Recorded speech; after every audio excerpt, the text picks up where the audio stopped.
We're live. Excellent. Well, welcome everyone to Fate of the Dice Curse of Strahd session 6, I believe. Tonight we have Ashless, Christina, Eerie, Camilla, and Lucille. Who'd like to do the recap of what happened last session, and then we can begin in earnest? I will. Last session, we proceeded with our plan to do the funeral rites of the previous burgomaster, which Straud appeared during it, and the priest also woke up, so we had to take care of him again. And we were told about a group of cultists in the forest out of town that we are attempting to recruit to fight Straud.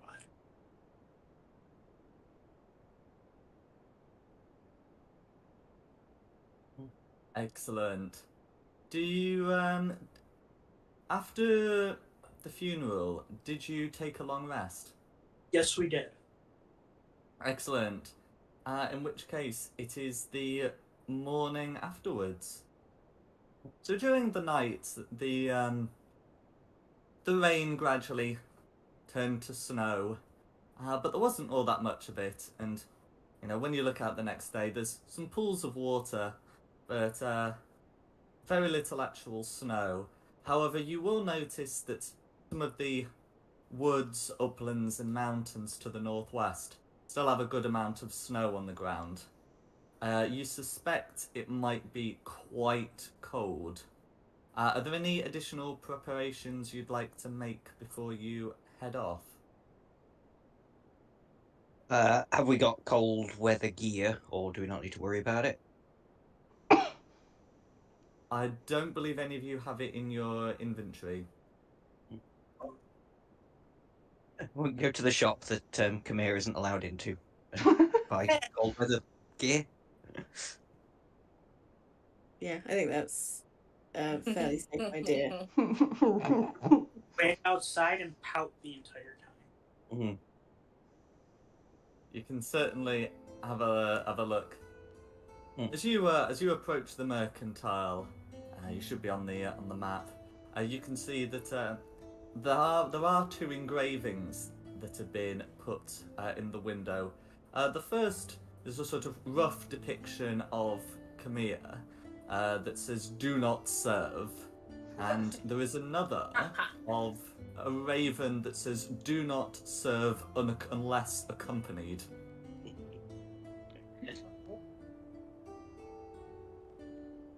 That's unfortunate. Well, it looks like you're waiting outside. The shop clerk will let you in. We'll let two of you in, and you can try and speak with Bildrith.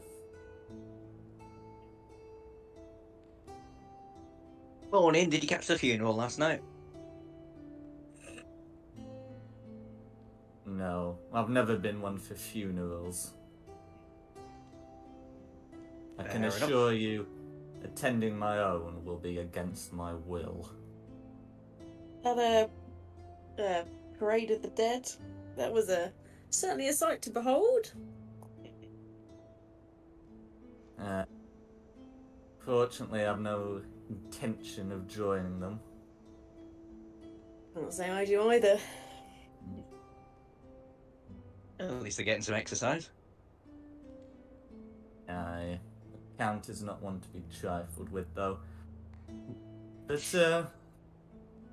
have you got anything to sell, or is this something we need to buy? We could do with buying some cold weather gear.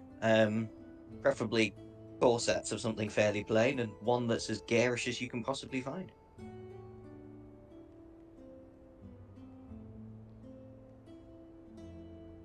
He begins directing you to where you can find some furs, some goggles, some face protection. The usual things you would wear to keep out the cold. And he says, That'll be 100 gold pieces each. Quite the rage at the moment. Oh, that's unfortunate. Do you sell anything for less than, 100 gold pieces? He takes a look at his inventory, and he does pull out a small dart and says, "If you want to buy this, it'll just be 5 silver." Right, okay. So just another quick question regarding your inventory and your kind of like pricing structure that you have. Do you ever actually sell anything? Because I can't imagine many townsfolk have 100 gold pieces spare. No, but not many townsfolk want to venture too far outside. We've had a few recent visitors, but no, they tend to buy just a few tools for their work. We're a farming community. Would have thought Okay. people still want warm clothes, though. The cold doesn't usually come this far down.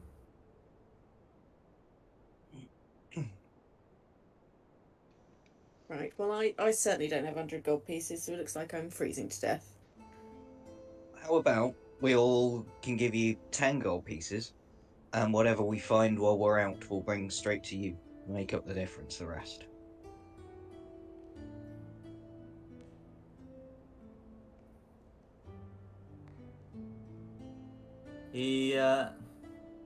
Can you make a persuasion check, please? I can. Please be good. Gee. Dirty 20. Okay. He shrugs.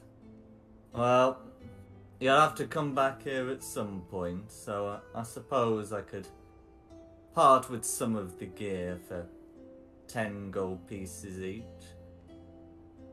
Get me some nice furs while you're in the woods. The It will do. Baduvas haven't been here of late. Baduvas. Aye, they're trappers. Oh, okay. They left for the woods a week ago. Yep. We shall get you some furs. Is there anything amongst the cold weather gear that looks particularly daft that we can pick up for Khmer? I don't like that. So, the cold weather gear is mostly made of animal fur. There is one set of cold weather gear where the fur is unusually white, like a lot of the furs are sort of like greys or browns, and this one is quite white. And it looks nice and thick.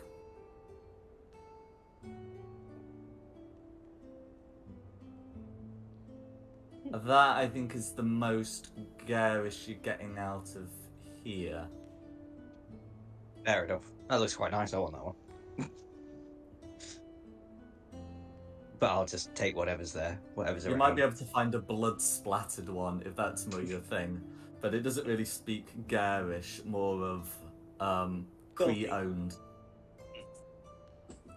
Yeah, it's fine. I'll just be daft.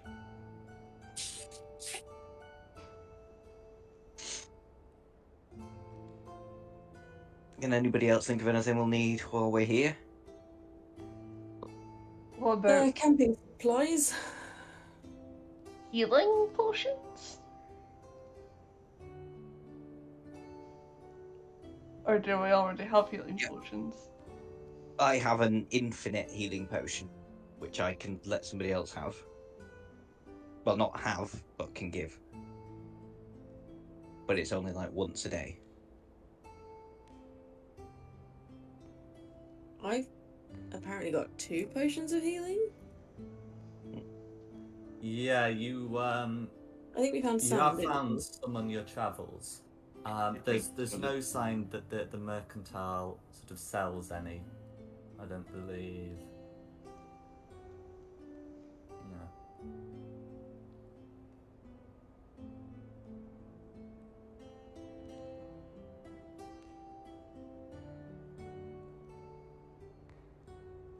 Yeah, the only other thing I could think of would be some kind of like tent, or a couple of tents if possible. If we're going to be staying sort of outside.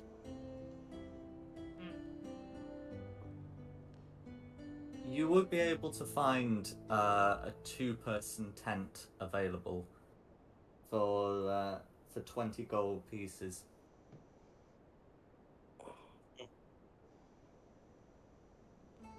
Well, I can't afford both the cold weather gear and the tent, so. But I can, boards. yeah, I can do the 10. But yeah, we'll have to sort of. We'll either have to be very, very cozy, or not all of us can sleep in the tent. If we get snuck up on one while we're trying to get 5 people in a tent, it's just going to be embarrassing.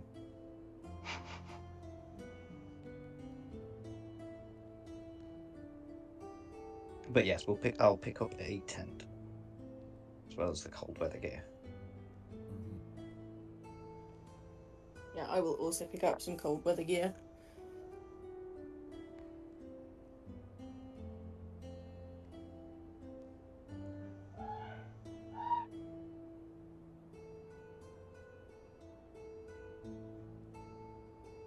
Is cold weather gear a thing that you can add to your inventory?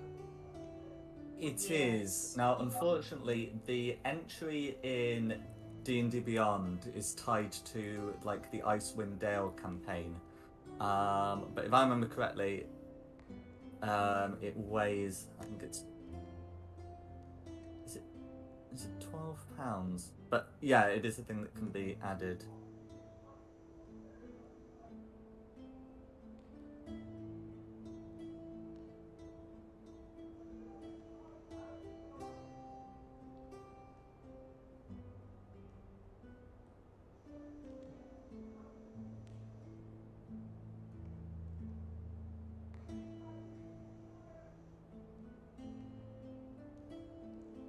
I can't find it. Oh, clothes, travelers. I just added a custom item. Okay, I don't Yeah, remember I think correctly. that's the It's best thing to do. £5. £5. Oh, you made us pay 10 gold for it. Huh? You made us pay 10 gold for it. It's only a fiver.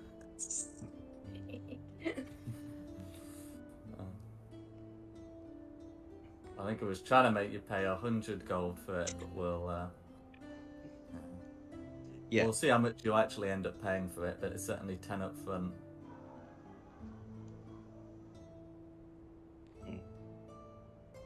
I go and do some hunting as well. Get some owlbear pelts.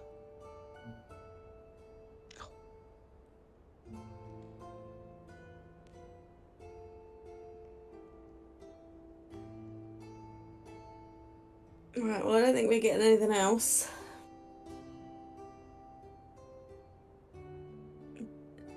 Unless anyone has anything they want to do in town before we head out.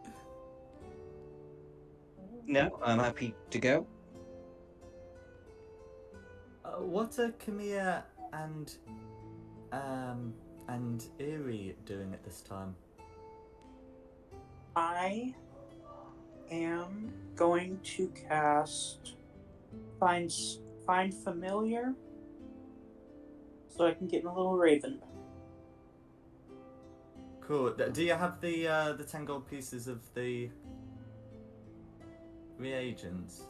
Yeah, we got it all in the crypt. Did something happen to your familiar?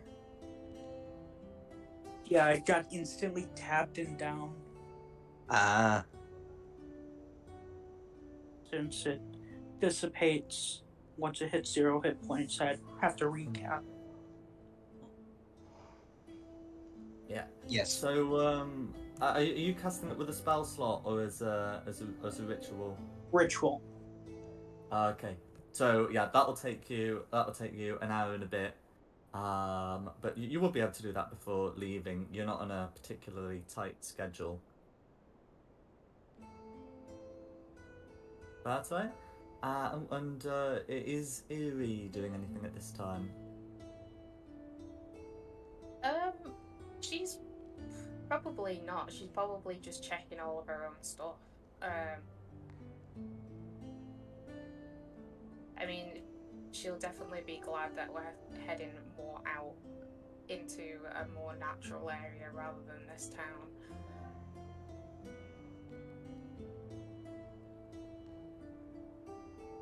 No worries. Well, in that case, if you sorted everything with Bildreth, and there's nothing you particularly want to do, and is there anything you particularly want to do, just for like the hour whilst Kamia's casting? Otherwise, it can be good to move outside.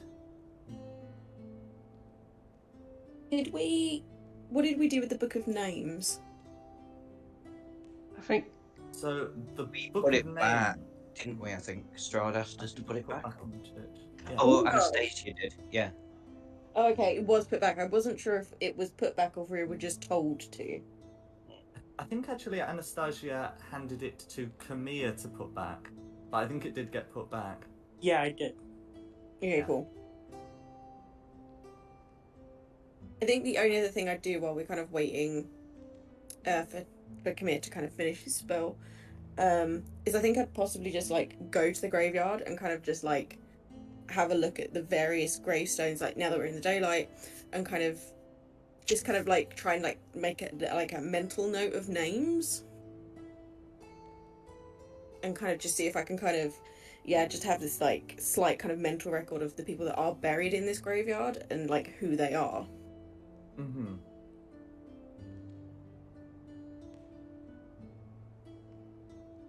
Yeah. So you absolutely can do that. As you look at the names, you notice that a few of them have what you might most of them have standard family surnames, but some of them have have like Avage, Avage put on the name, like well, I mean, the burgomaster's name is Ismark Kolyanovich, and it looks like some of the important people, they tend to track their name not with a family surname, but who they are the son of, and for everyone else, it's a more sort of standard surname or clan name. Okay, cool. Are there any that kind of like stand out as really like odd? King, not especially. There aren't any Aramantha graves here. I'm trying to think. Are there any other surnames you'd recognise here? Actually, it's probably about this time that you'd see that there are some new graves being dug by some of the guards, and they appear to have the skeletons from the previous day.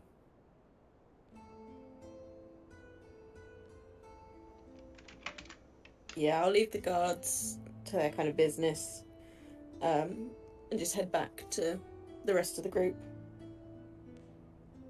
No worries. So is anyone else doing anything else, or are we moving outside? Good to move outside. Yep. Okay.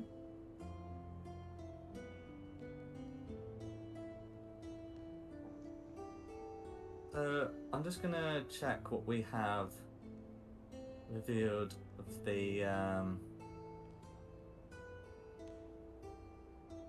Barovia map. But you know, you would be somewhat familiar with this region here, if you can see it on the map, because that's sort of where you've been around. So you've got the village here, got the river down here. The Amarantha Manor would be somewhere over here, and you're heading into the woods.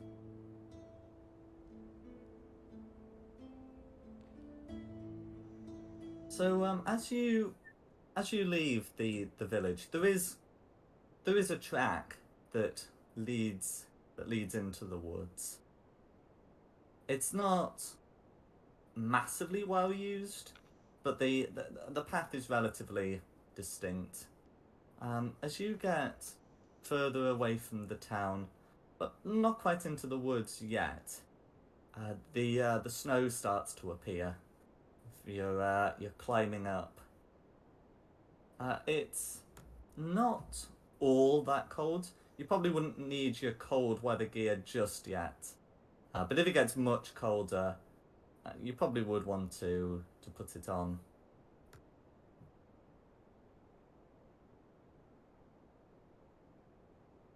And as you approach the wood's edge, you can see a man standing next to a cart that looks to have been damaged by a fallen tree.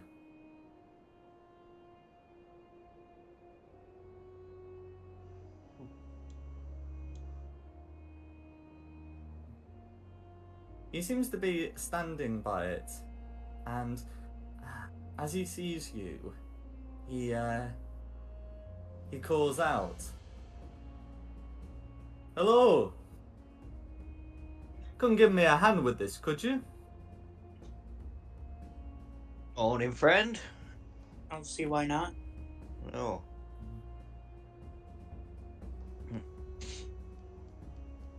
Is it salvageable, or has it destroyed your car? Can you make me a perception check, please? Yeah, I can try. I do not know anything about carts. Can No, I? we can get a second opinion from one other person. Could I help him? You can make a check.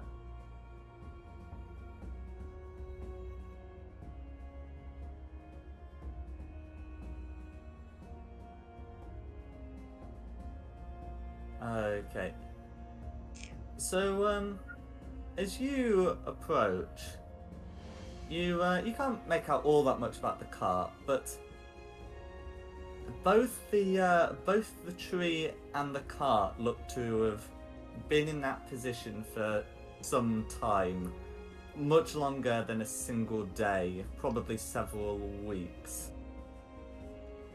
As you come up, the man says, "My name's Fluvio.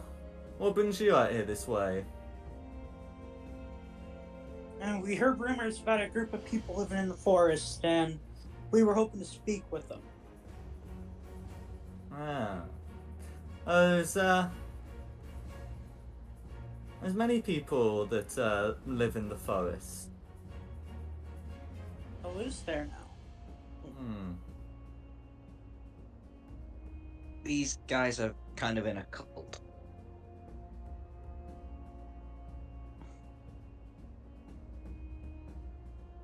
Yes, I did see some people pass this way yesterday morning.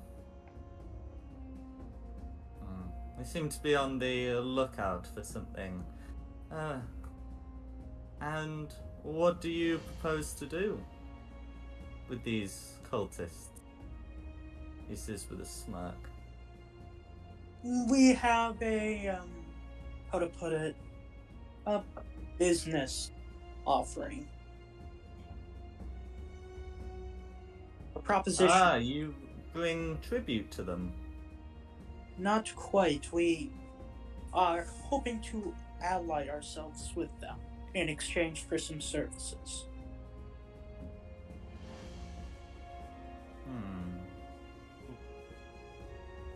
As this conversation is happening, can I just have a look to see if I can see anyone else in the area? Certainly. Can you make a perception check, please? Sure, they will do. Can I just sort of elbow Kamir and go, let's not tell him all of our plans. We don't even know who he is. Yeah, that's a 12.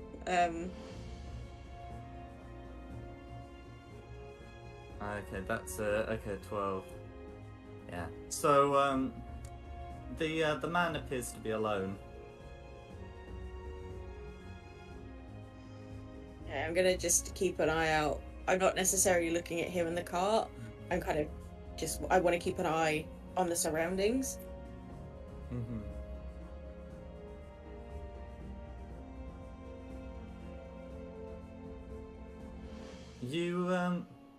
Yeah, I mean, you can tell he's been looking at you closely.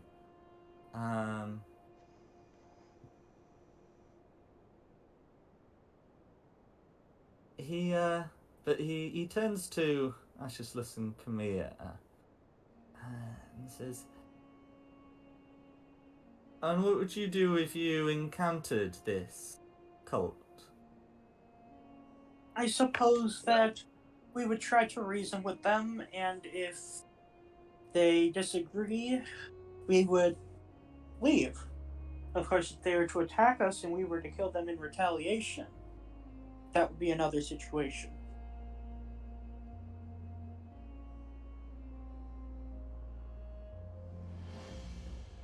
We should say we're under orders to kill them.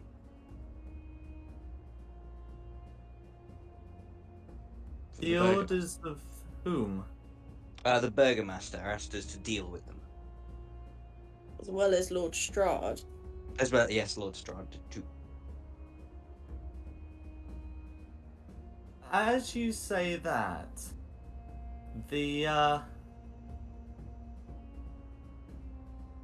man's face turns grim, and he pulls out a concealed scimitar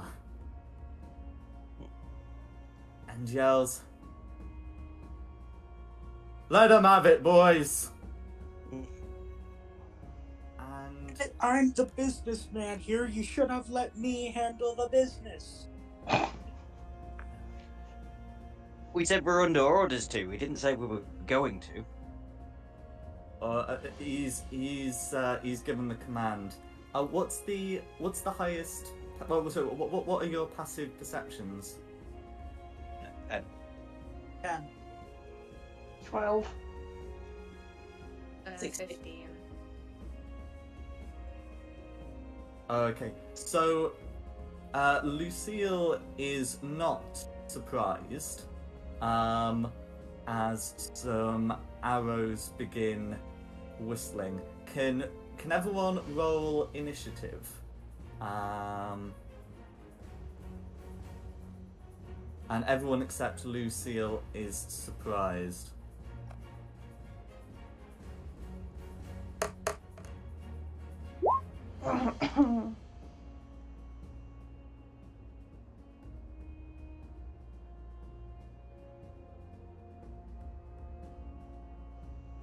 Okay. Who's keeping who would like to keep track of initiative? I'm working on it right now. You want me to do a second initiative for Clan Adventure, or just you do it on my turn? Fun. Do you want me to do a second initiative for my homunculus, or just move it on my turn? What the conditions of the homunculus? Does it say whether it rolls its own or? Well, I don't think it really says in the familiar spell. Kyle, no what worries, do you... we'll check later. In the meantime, it can just go after you on your turn. Yeah. Okay, so I've got their initiatives, and just tell me when you're ready.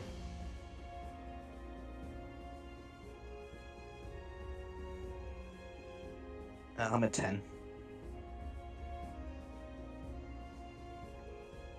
Right. Okay, go ahead and give me their names and counts. Certainly. So, Fluvio goes on initiative count 22, although he's already used his turn to give the command and draw a scimitar. Okay. Yeah. Then Archer 1 goes on initiative count 20. Okay. Archer 3 goes on initiative count 18. Okay. And Archer 2 goes on initiative count 16.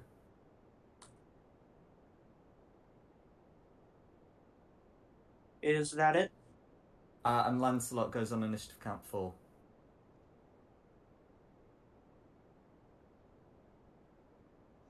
All right. First up is Fluvio. Okay, so Fluvio's used his turn to give the command and draw the scimitar. So that is Fluvio accounted for. Then Archer 1. Okay, so Archer 1 is going to take a shot at Camilla from up a tree. He'll be about 5 feet up, which will make him difficult to attack with a melee weapon. He is going to make a couple of attacks against Camille, who's the nearest target. The first one is going to be a 19 to hit. Yep. And that's going to be 4 piercing damage. And then the second one is going to be another 19 to hit. Yep. For 7 piercing damage. And that is Archer 1's go. All right. Then it is Lucille. Okay, You're okay, not okay. surprised. You're free to act. Oh, wonderful. Oh god. Right. I've been with her for a while, so my brain has... Yeah, so I'm gonna kind of go running up to about here. Mm-hmm. And then you don't need advantage on the attack roll. If you specifically attack with a creature within 5, if you're within 5 feet of it, no other creatures are within 5 feet of you. Okay, so what I'm gonna do is I'm going to... I am actually going to take the kind of final 5 feet, so I'm kind of within melee range of him. Yeah. Are we... apologies, you have to remind me, are we doing it that drawing a weapon takes an action? Just a free action, so you'll be able to draw a weapon. Okay, wonderful. Yeah, in which case I'm gonna pull out my rapier and I'm gonna attack him. I should get my sneak attack bonus because of what is it? Is it yeah, my rapier audacity. Yeah. I have the audacity. So I'm gonna attack him. Go for it. The 12 to hit. I don't think that hits. That's going to be a miss. He dodges that one. Okay. And I think that is my go. Okay, who's next? Next is Archer 3. Okay. So, Archer 3 is somewhat startled by this newcomer, but still going to continue with the person he was training on, which I'm afraid is still Camilla. That's going to be a dirty 20. Why must you do this to me? How much? 6 piercing damage. And then the second shot is going to be a 23 to hit, I'm afraid. For 8 piercing damage. I'm down. Jeez, it's almost like if you had let me handle the business, we could have gotten out of this. Yeah. Worked so well last time, I say to Yeah. the Highly doubt it. Okay, and that's the archer's go. Alright, Brooke. Everyone except Lucille is surprised. Alright, Archer 2. So Eerie can now use reactions. Archer 2, I mean Lucille's moved up, but Archer 2 was training on Assistless. So that is going to be a 23 to hit That hits. for 8 piercing damage. 8 damage, okay. And then the second attack is going to be a 21 to hit Yeah. for 5 piercing damage. 5, okay. And that is Archer 2's go. Then loops around to Fluvio again. Okay. So, Fluvio is going to turn on the person who's just attacked him.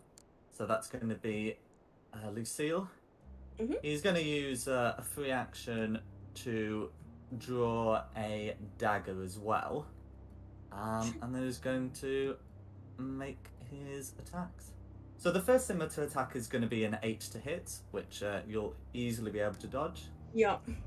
The second scimitar attack is going to be an 11 to hit, which I imagine you'll dodge. Yes.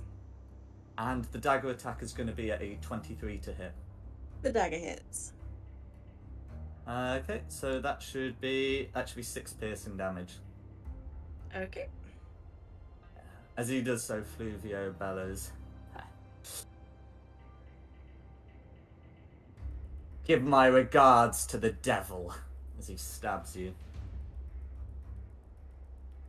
Are you- And, Who actually downed instead of just the person who got stabbed once.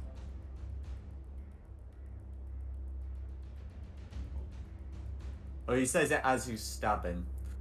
He hasn't stabbed you yet. But yeah, that's Fluvio's go. Right. Archer 1. Okay. Archer 1. I mean, Fluvio is in the way of shooting Lucille, but not in the way of shooting Ashesless. That's going to be a 17 to hit on Ashesless. Yeah, I'm pretty certain that hits. Yep. Vicky. Okay. Ouch. For 6 piercing damage. 6 damage, okay. That hurts. Use my dead body for cover. You're prone, I think, if you're unconscious. In fact, I should put a thing on you, shouldn't I, for unconscious? We do that one. It depends whose turn it is next. It might not be worth the effort. Next is Lucille. Okay. Yeah, I'm gonna use the absolute audacity again to try and attack Fluvio. But this, and bonus action steady aim, so I'll give myself advantage. Go for it. Nice. 19. That is a hit. 24. Oh, sorry. 24, that's a hit. Sick. Okay, so that is that amount of that damage. Let's send. Oh no, it did me sneak attack. Yeah, so 4 piercing and 3 sneak attack, so 7 in total. Okay, all goes through. That's my go. Next is Archer 3.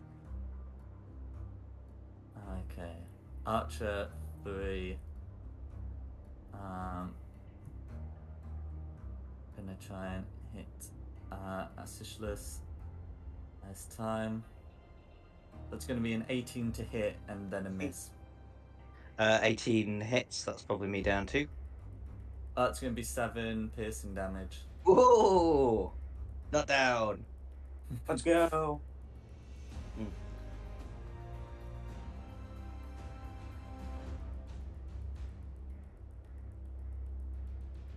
Okay, who's next? Next is Brooke. Who is down? Me. Right.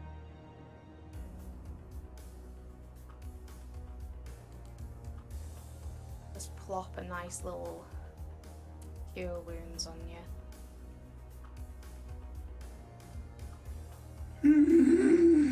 I'm alive.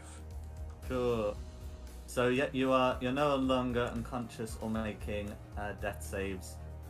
You are still prone.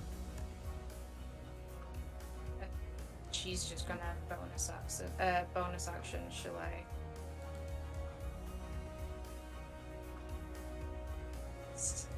Stop Go for it. falling over. You're supposed to stand in battle.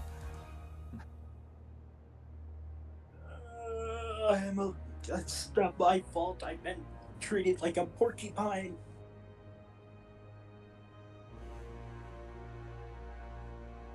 And that'll be her. Alright, then Archer 2. Archer 2. Archer 2's not happy that you've attacked Fluvio Lucille. So the first attack's going to be a crit, and the second is going to be a 22. Yeah, both hit.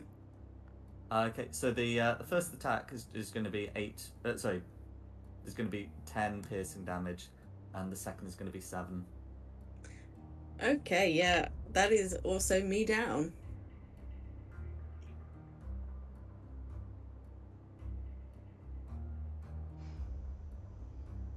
Okay.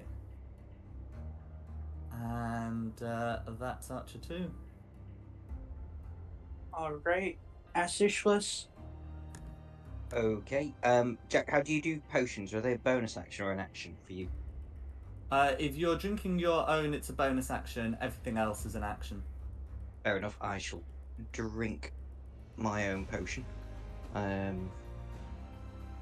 It's the cleansing vial. Can someone just remind me what the dice is for a standard potion of healing? Is it 1d4 plus 4? 2d4 plus 2. Mm-hmm. Yeah, I think so. So you're not unconscious, are you? You're just Not yet. Not yet. I'm not out of this fight yet, baby. Okay, so I get another 7 back. Not bad. I might take. Oh, I've just taken it off. Ah, and then my character sheet died. Oh no. Right. Anyway, I'll just do what. Go back. Right, I've got my PDF version. Obviously, having a dicky fit again. Okay.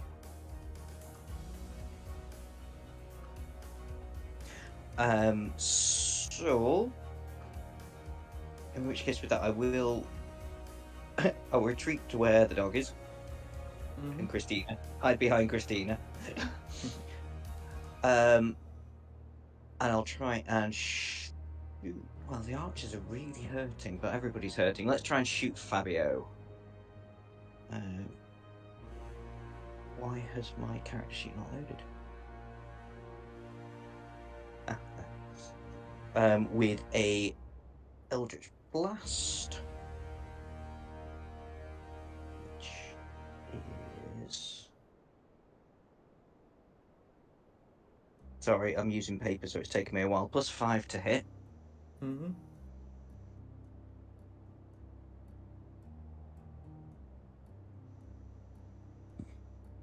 18 to hit on Fabio. 18 is a hit. Okay, and then that gives me... Oh, just tell me where it does the damage. Oh, it's 1d10 plus 3, isn't it? Mm-hmm.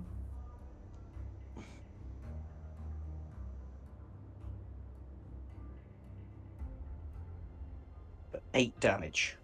Okay. That's going to be 8 force damage. All goes through. Would prefer it to have taken a bit more off his health bar. But never mind, that's my turn.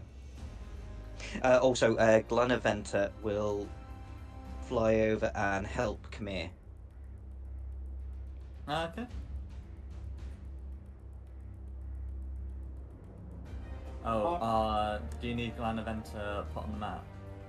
We can do, or we can just imagine we know where she is. We have this problem. You've done a token for her, but I can't put it onto the map.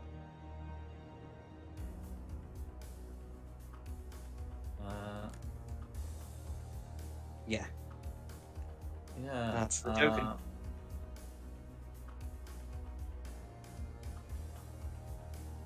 Oh, I know why. It's because it's because Glanaventa shows as a handout. Yeah.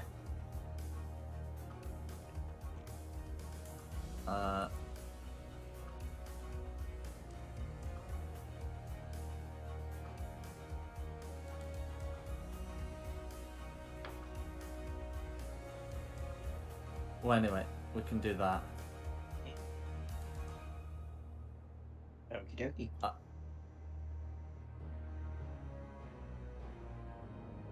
Okay. Who Next is is there anything else you'd like to do with your turn? So with Glanaventa's turn.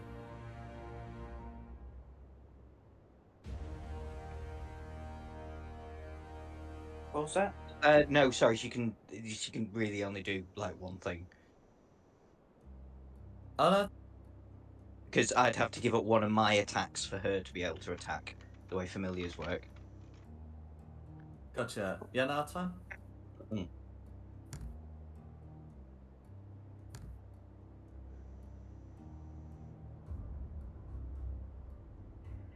Well, Who's next? I am. I'm going to get up.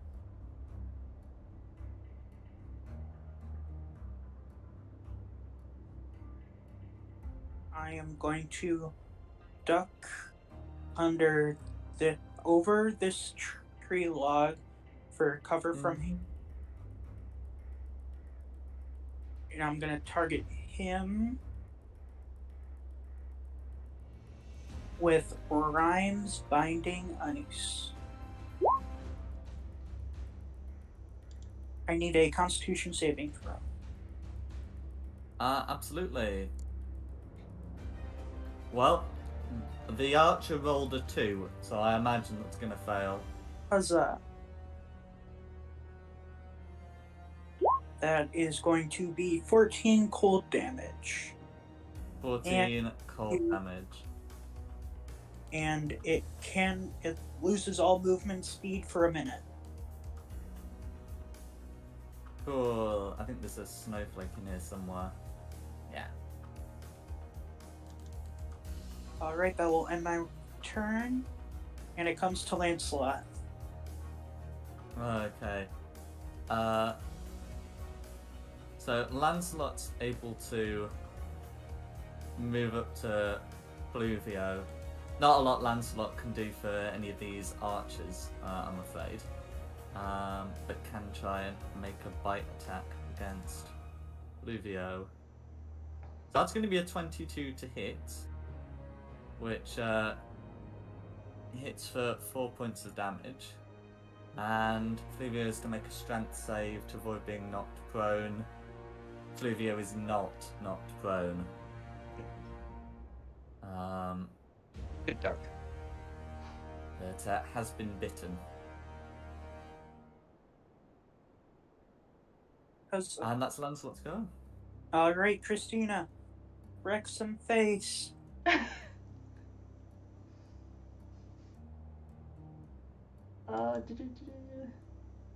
Rage. Rage. Rage. Wild magic surge. Ooh. I don't Oh, know it's what on that a means. D8, so that's not necessarily a bad thing. Mm. And this is the result. Each creature of your choice that you can see within 30 feet of you. That's Archer 30 there. height, Yeah, so yeah, the second one is up a tree, but it's still within 30 feet. I will be making that Constitution save. Oh, well, it's each creature of your choice, so you don't have to get Khmer if you don't want to. Oh yeah, you I don't get me want to. unless you want to. Yeah. So it's Fluvio and Archer 3. So Fluvio has just rolled a 17 on the con save, so I imagine we'll make it.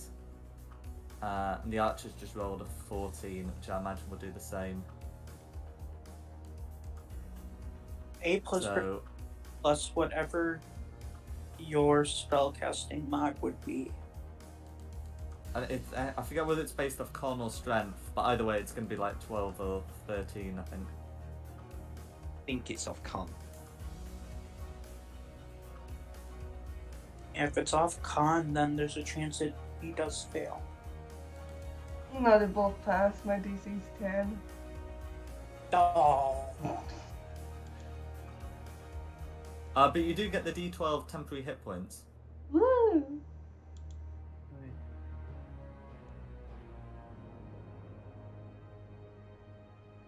Which I'll let you know.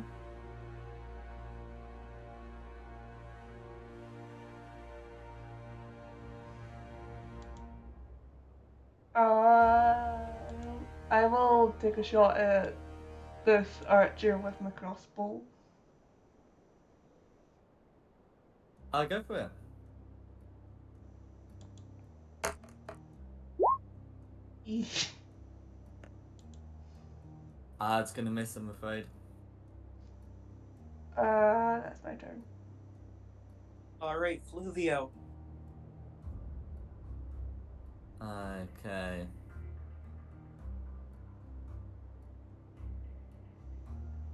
So, Fluvio looks at the dog, and will give it a whack with the flat of the blade. It's going to be a 13, which hits, and 14, which hits. So, I don't think either of those will knock him out. And then the dagger, another flat, is also going to be a hit. So if I get those rolled,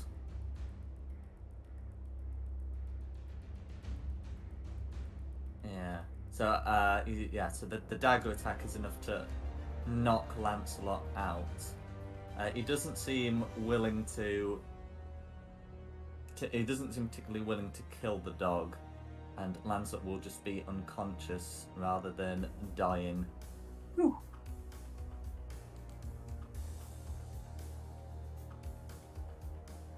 We use that one for unconscious, without for stable. And then I think Fluvio will walk up to Eerie and say, "Are you with the devil too? Didn't think he had that many elves with him." She sort of just looks down at herself and she's like, What elves have you seen?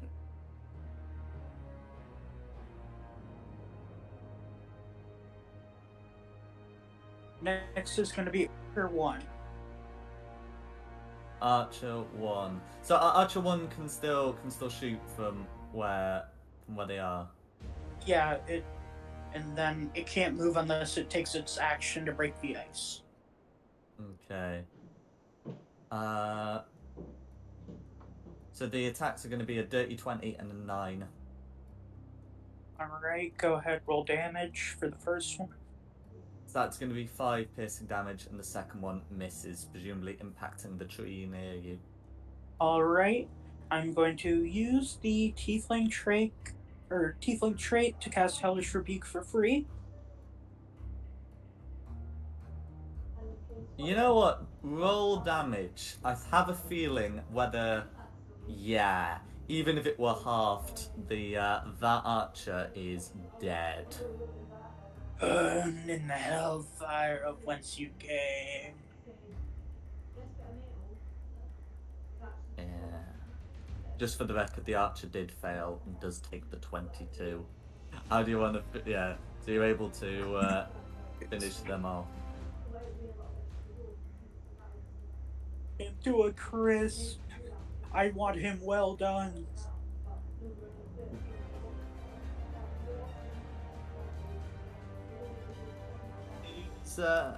Who's next after the archer? Because the archer's not going to be doing out else. Lucille. Wait. So you're unstable. Can you make me a death saving throw, please? Certainly can. You're unstable, Lucille. I knew that anyway. Yeah. That's a 6. That's a fail. That's going to be one death fail.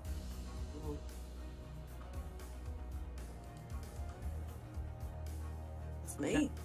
Is Archer 3. Archer 3. Okay. Well, Archer 3 is going to return fire at the one who shot at them. That's going to be a nat 1 and a 21 on Christina. 21 hits. Okay, that's going to be 5 piercing damage, which you're able to have. And that's Archer 3's go. Alright. What's the damage, Taft? Piercing? Oh, that would just be 2 damage because you ran down. Unless it tells you not to.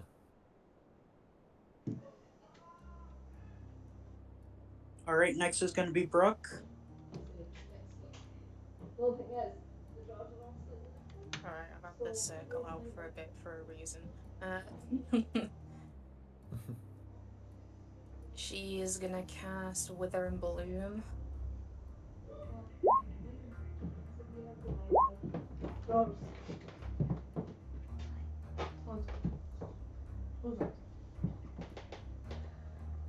Okay. So I presume Fluvio will be making a con save. So Fluvio has rolled a 7, so I imagine will be failing even when the modifier that's a gets put fail. on. And regain one. You can roll 1 hit dice and add 3 to that as well. Okay, to roll a hit dice. Okay. Yeah? Yeah. Okay, cool. What are my hit dice? I'm just checking if there's any exemption for unconscious ones, but yeah, they can do it as well. So that would put Lancelot back up. What are my hit dice? Oh, sorry, one 8 creature probably. choice. Never mind. Yeah, it's Is it 8, I think it is. Okay.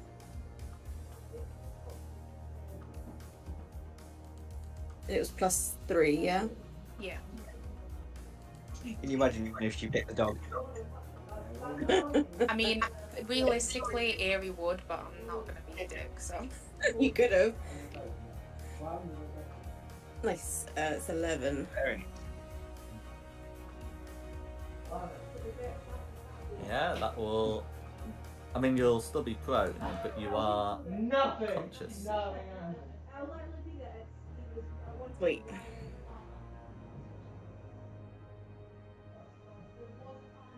Alright, next is going to be Archer 2. Archer 2. Okay, Archer 2 doesn't know that Lucille's conscious. I probably wouldn't choose to shoot her anyway, as prone is the Archer counter. So he's going to try and shoot at Eerie. That's going to be a 15 and an 18. Both hit. So that's going to be 3 and 6 piercing damage for a total of 9. Mm-hmm. And that's Archer 2's go. Alright, Asishless. Okay. I would like to hex Fabio.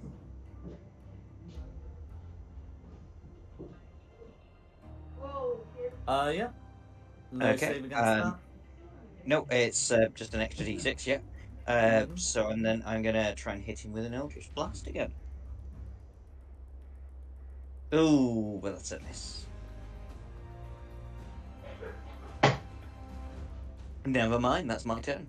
Oh, and Planaventa is gonna help Eerie.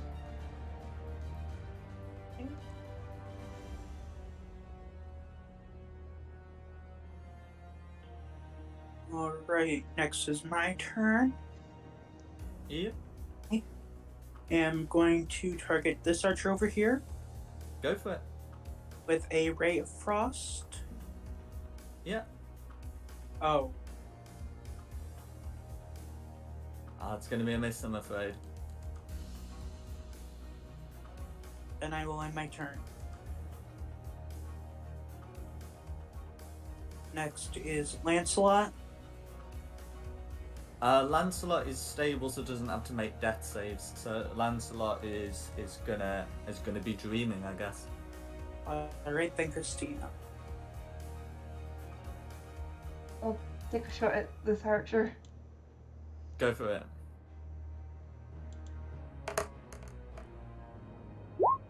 Nat 20. Yeah, That's nice. okay. Nice.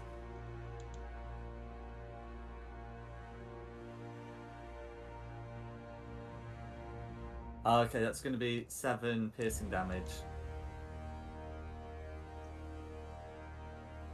Okay. Archer's not quite bloodied, but it isn't looking all that good. Alright, next is Fluvio. Okay. So, Fluvio's going to make his attacks against Eerie. So the scimitar's going to be a crit. The second one's going to be a 16, and the dagger's going to be an 8. First 2 will hit. Okay, so it's going to be 13 from the first scimitar and 4 from the second. Yeah, she's down.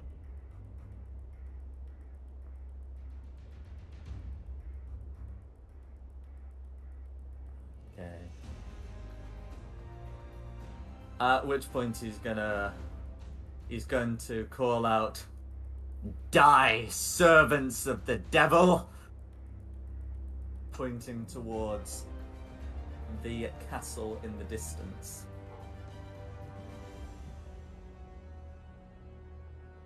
Alright. And that's Fluvio's go. Alright, Lucille. Okay, cool. So I'm gonna get up. That's step 1. Yeah. I'm then gonna sort of hop forwards just to there. And then I'm gonna give... Right, so question. You'll get sneak attack from the Raven. Wonderful. That was gonna be my question. It was gonna be, do I get it off of the familiar? Yeah. Cool. But I'm gonna pull out the whip and I'm gonna try and crack him in the back of the head. Go for it. 16 to hit. That's going to be a hit. Nice. For 8 points of damage, 4 slashing, and then 4 sneak. Okay. So Fluvio is now bloodied. And she's gonna stand there and try and kind of come up with some kind of witty one-liner, but fail miserably. That's my go. Alright, next up is Archer 3. Continuing returning fire. So it's going to be a 17 and a 23. They both hit. Cool. So both shots do 8 damage, but you take half, so it's just going to be 8 piercing damage. Cool. Next up is Brooke. You do have advantage, I think. Hang on. Do you have advantage on this death save? I don't believe the health action applies to saving throws. I don't think so. Advantage on the next ability check, yeah, or an attack. Oh, damn it, Yeah. sorry.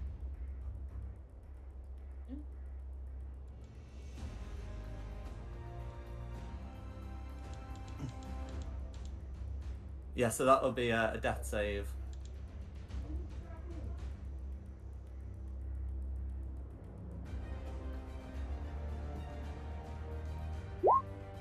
Oof. Okay, one fail. Oh, one fail.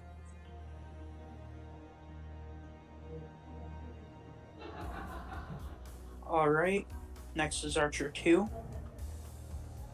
Next is Archer 2. So Archer 2 is going to try and hit Lucille. That's going to be a 13 to hit, which I imagine your armor will block. Yes, that just misses. And a 7, which misses Yep. by quite a bit. Excellent. Alright, Asishless.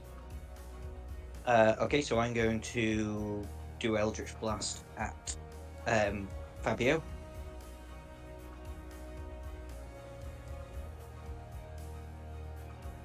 That should hit. Oh, done twice, sorry. Just do the first one. 18. Yeah, 18's a hit. Okay. So that's 8 plus another d6. Yeah. Yep. So 9 in total. Yeah, all goes through. Excellent, that's me done. Alright, I'm up next. Going to try and Ray of Frost again. Which one? Archer 2. Archer 2 down here. Oh, no, I meant this one. Oh, yeah, that's fine.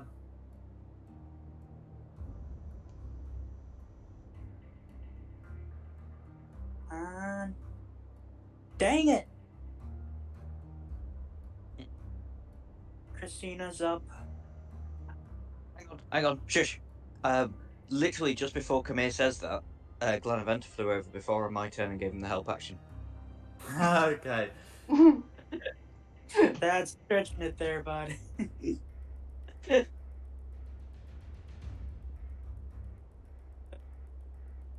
I mean, a 13 is going to be a hit. Oh. Yeah, it's one of those meets it beats it deals. So yeah, you can roll damage. Let's go, cap damage. Okay. Its speed is The going to. art is barely standing or squatting.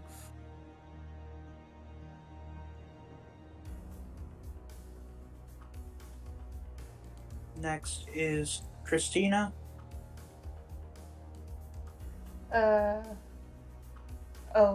Take another shot at the guy that's been shooting. This one.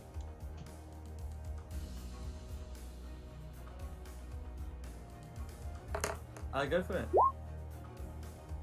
That's a hit. We won't need to roll for damage on that one. But how would you like to finish him off? I will right between the eye sockets. He used to be like us, but then he took an arrow to the skull. And with that, the archer falls out of the tree. With that one, can I just whisper in Christina's ear? Next one, let's do non-lethal. Good work. There are no non-lethal ranged attacks. Oh, So was that 2 or 3? That was Archer 3. Yeah. okay. Next is going to be Fluvio. Okay.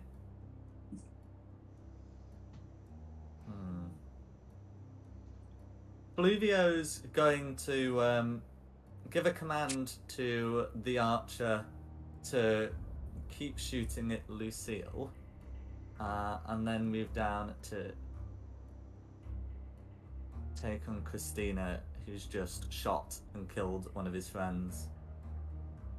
That's going to be a crit fail, followed by a 17, followed by another 17. 17 hits. Okay, so it's going to be 9 piercing damage, which you halve to 4, followed by 6 piercing damage, which you halve to 3, for a total of 7.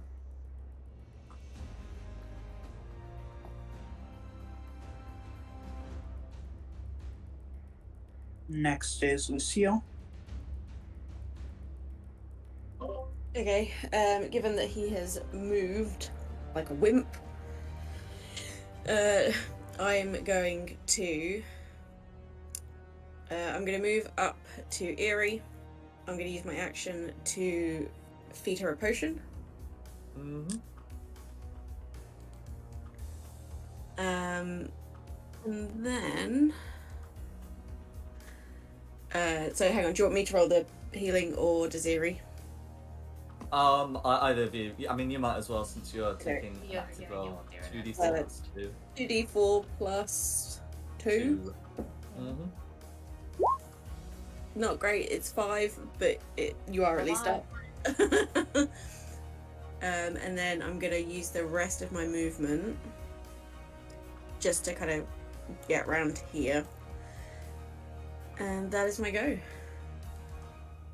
Go for it. Right next Oh, is sorry, I forgot. Did Fluvio leave you attack range when he moved? I have a 10-foot reach. Right, yeah. Yeah, you would have done. Sorry, you should have got an Okay. opportunity attack. Oh, okay, yeah. In which case, I'll just quickly roll that then. Yeah, sorry, no, I completely forgot about that one. You wouldn't have gotten sneak attack because there wasn't a conscious ally within 5 feet of you, and No, even your that's rated fine. capacity, I think, requires. You already Uh, used it, so 16 to Yeah. hit. But that would hit.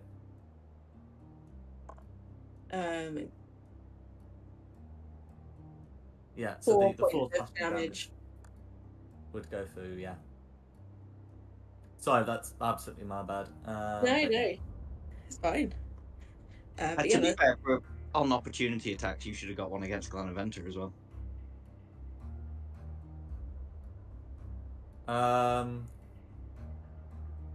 Oh, do ravens not have flyby? Oh no, that's not a flyby. No, they don't. Owls do. Not a raven. It looks like a raven, but it's not a raven. Oh, yeah. You're right. Well, I'll remember that. I'll remember that for next time. It's not a raven. It's it's an imp, and so it is subject to that sort of thing. Yeah, that's alright. Or is it an imp? It's a It's homunculus. whatever it is. Yeah.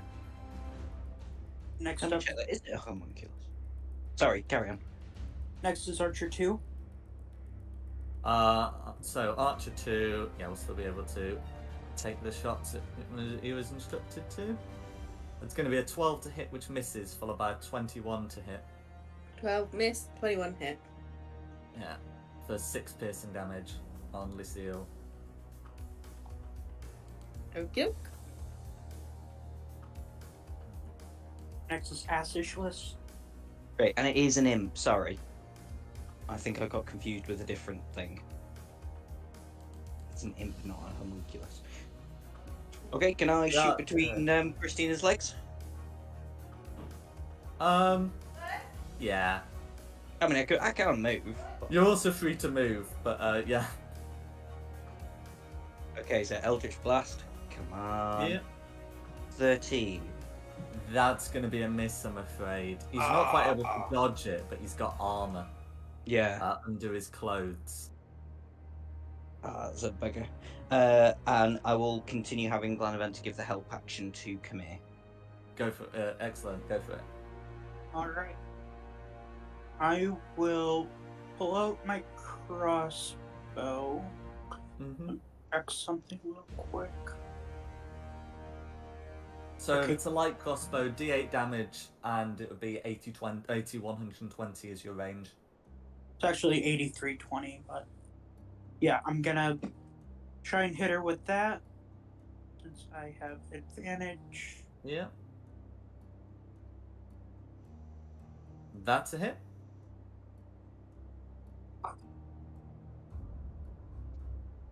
Hey!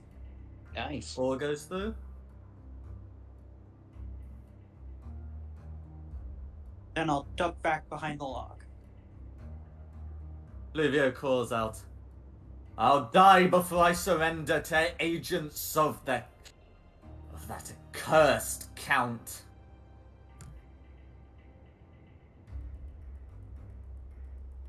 And that's Fluvio's. That's so that's it's. Unless there's anything else you want to do, let you go. Yep. Next is Christina.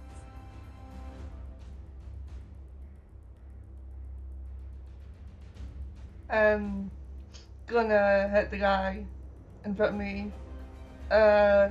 Make it If you're using non-lethal. your crossbow in melee range, it's disadvantage. If you're pulling up a one-handed weapon, it's a free action, which you can do. If you want to pull up a two-handed weapon, you have to physically drop the crossbow.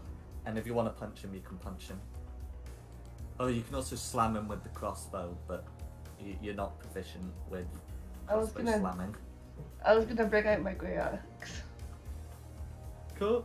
So yeah, you have to drop the crossbow, but then you can free action great axe, and I mean he's probably not going to nick it. I'll do it non-lethal. Cool.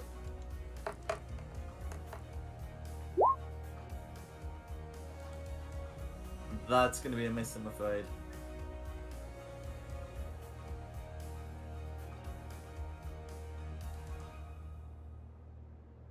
Alright, next is Fluvio. Okay. He's gonna lay into Christina, repeating the command to the archer. So that's going to be a 17, a 14, and a dirty 20. 17 and the 20 hits. But the 14 misses. Mhm. Yeah, that's alright. So, that's going to be 8 piercing damage, which you halve to 4, plus 3 piercing damage you halve to 2, for a total of 6 piercing damage.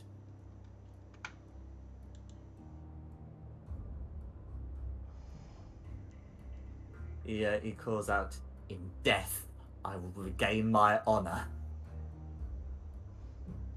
Next up is Lucille. Okay, question. Mm-hmm. My whip isn't ranged. It just has a reach of 10 feet. Yep. So it's So still a do you melee mean- attack, and you So I can could non-lethal. do wonderful. Yeah, that's the plan. Seeing Christina try and kind of hit him, but in a way to knock him out, I will try and do the same with the whip because I'm within 10 feet. I'm going to give myself advantage with steady aim. Absolutely.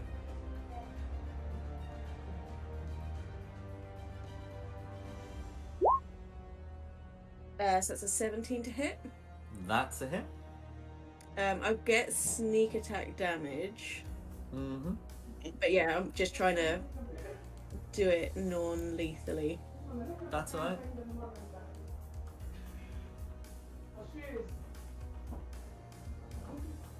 14 points of damage. Yeah, you do need the sneak attack, but you are able to knock him out. But yeah, I'll just kind of just say something along the lines of, "Oh, you just we're not servants of Straud, all right?" And crack the whip and just kind of manage to crack him in such a way that I just knock him out.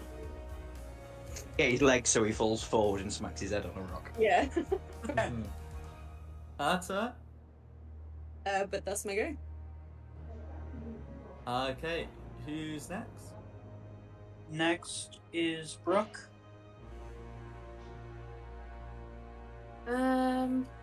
I am going to probably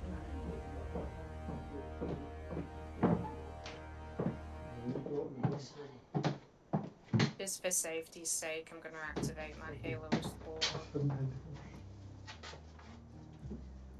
That's alright.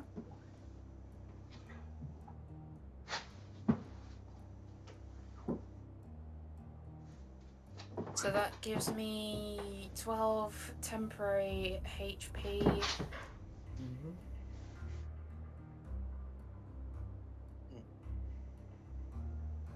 And just have a wander over it. Mm-hmm.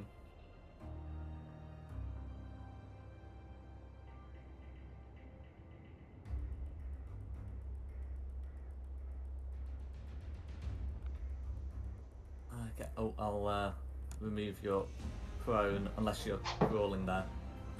No, she'll roll. That's right.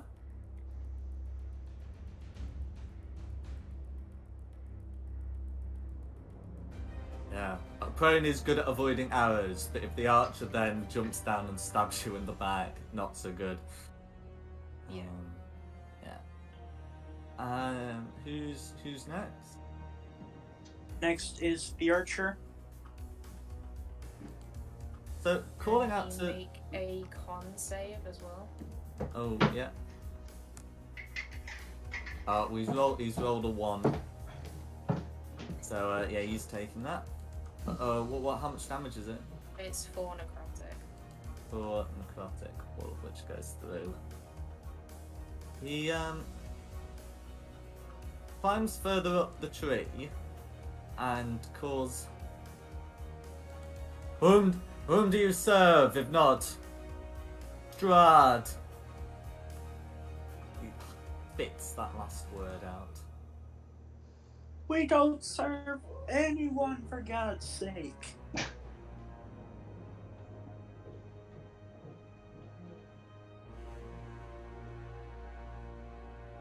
The archer then puts away the weapon and, still up the tree, raises his hands.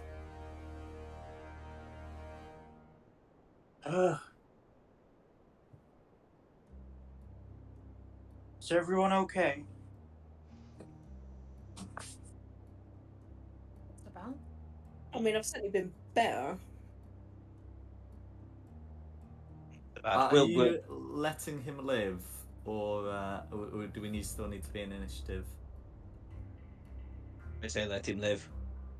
Yeah, we have no reason to really kill him if he's already surrendered. And we'll call it a draw on the negotiations, eh, come here. Yeah. Okay.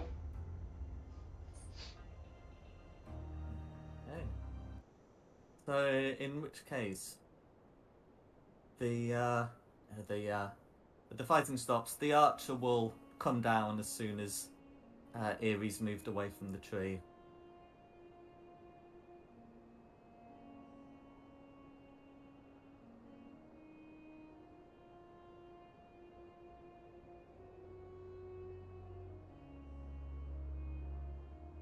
What do you want to do? We need to revive Fabio, or whatever it was called. Fluvio. Fluvio, that was it. Fluvio. Although, to be fair, he didn't... Oh, did he introduce himself? He did, yeah. He just gave his name as Fluvio. He may well have a surname. That may not be his real name. Who knows?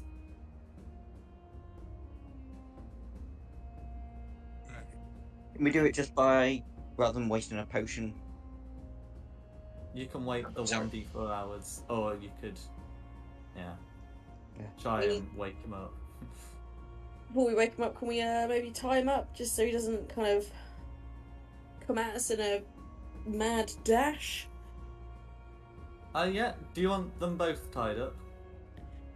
No, I think if the archer is showing that he's kind of happy to talk and kind of has yielded, he can stay untied. But just because Fabio might wake up and sort of lunge at us. Mm-hmm. So tie him up, remove the weapons, or the usual. Yeah, it's not like he's like completely back. Like his hands are behind his back, you know. It's just a safety precaution.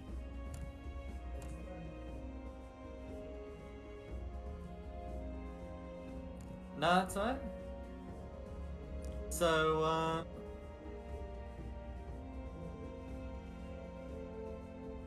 how do you wanna wake him up? Well, if we're waiting the 1d4 hours for it, could we have a short rest? While we're sort of waiting for him to come around? Yeah. Is that good with everybody else? Yeah, I'm down. Yeah, good for me. Also, is Lancelot like dead or just unconscious right now? Lancelot's just unconscious. Yeah, so we can wait for him to come around as well. Okay, good. Bluvio seemed to be deliberately using the flats of the blades to knock out the dog, rather than the more lethal strikes he was using on the rest of you. Sounds like I was willing to let him die, but it sounds like he is not as weak as I thought if he was willing to pull his punches for... You know what? I'm gonna have to use all three. Didn't want to use all three. The archer's gonna use the time to well, if permitted, to get the weapons and packs of his friends, if permitted. Yeah, I think I'm okay with letting him. Yeah. Does he have a name? We chat to him for a little bit. Or waiting Absolutely. for.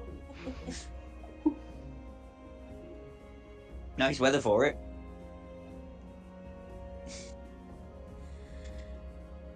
He says, "Oh yes, but it'll get colder. Not a good time to be outside." Do you often ambush people? Whenever possible, only servants of that devil in the castle. That's my bad. I misspoke. I was trying to sound non-committal, but no, we're not his servants. We're well, he's got us in here as tributes, and we're if we can take him down while we're here, then good for us, good for you. Yeah, we certainly want to come out of this alive. Mm. Oh, so you're his prey. Mm. Ah.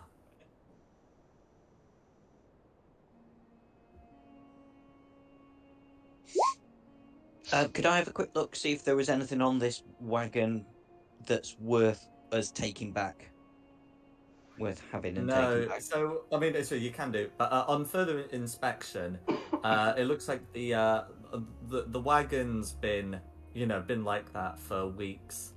So that the wood is fairly rotted and soaked with snow, so you couldn't even use it for firewood. It was a ploy. Can I ask Jeffrey if he's okay with me looting the bodies of the other two archers? I think he's just gathered all their stuff. Oh, has he? Oh, yeah, he did. Yeah, you did just say. Sorry.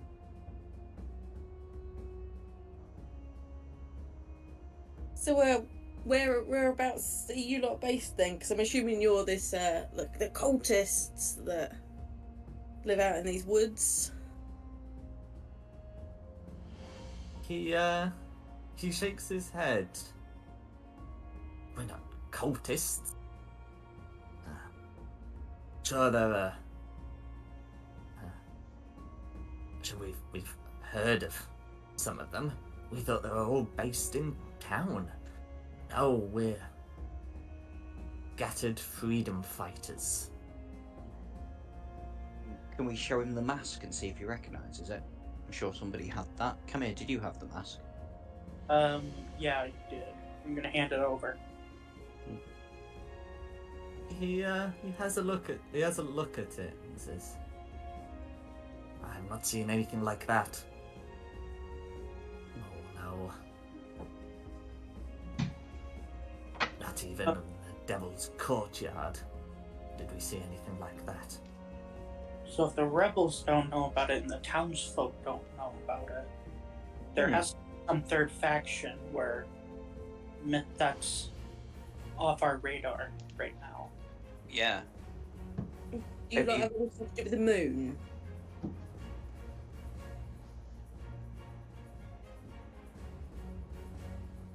He shakes his head. We hear that there were some of those lunatics out west. Worship the moon, but no. Seen any other strange types passing through these woods? Oh, I. Just yesterday, about half a dozen people all wrapped up, just as you all are, came past. That's why we're setting up a position. We were hoping to catch them on their return, and you came along. Yeah, sorry about your friends. Could you show us the way they went? We followed them at a distance until the edge of the woods.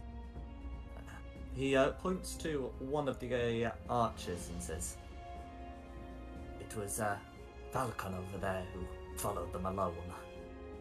Obviously, one archer isn't enough against half a dozen, so we set up a position to wait for them to come back.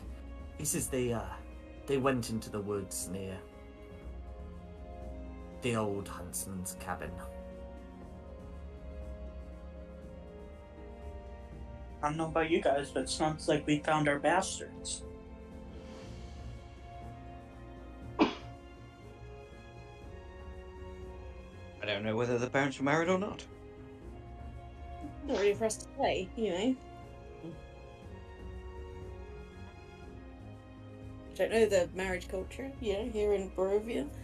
Yeah.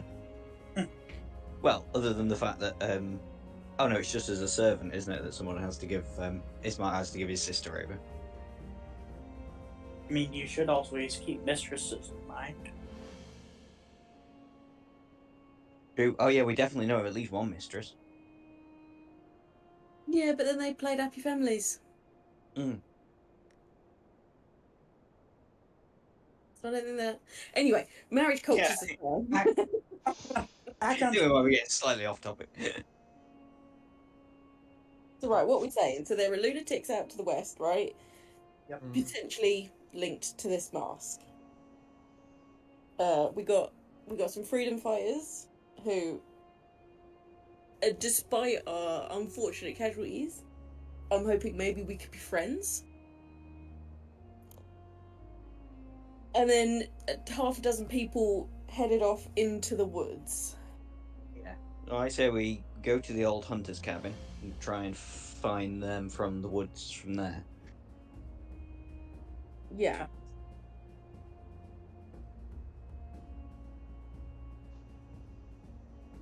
Is there anything else you want to ask this archer or Fluvio when he awakes? Wait. Yes.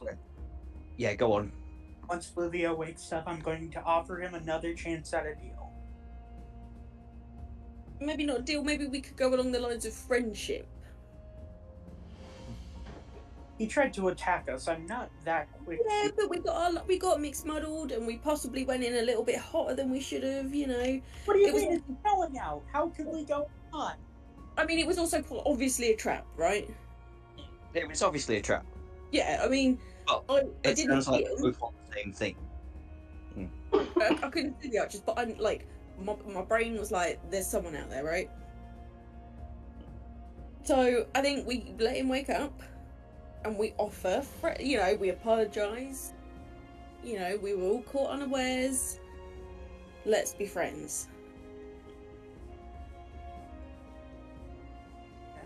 I'm against it, but I'm in the minority, so guess not.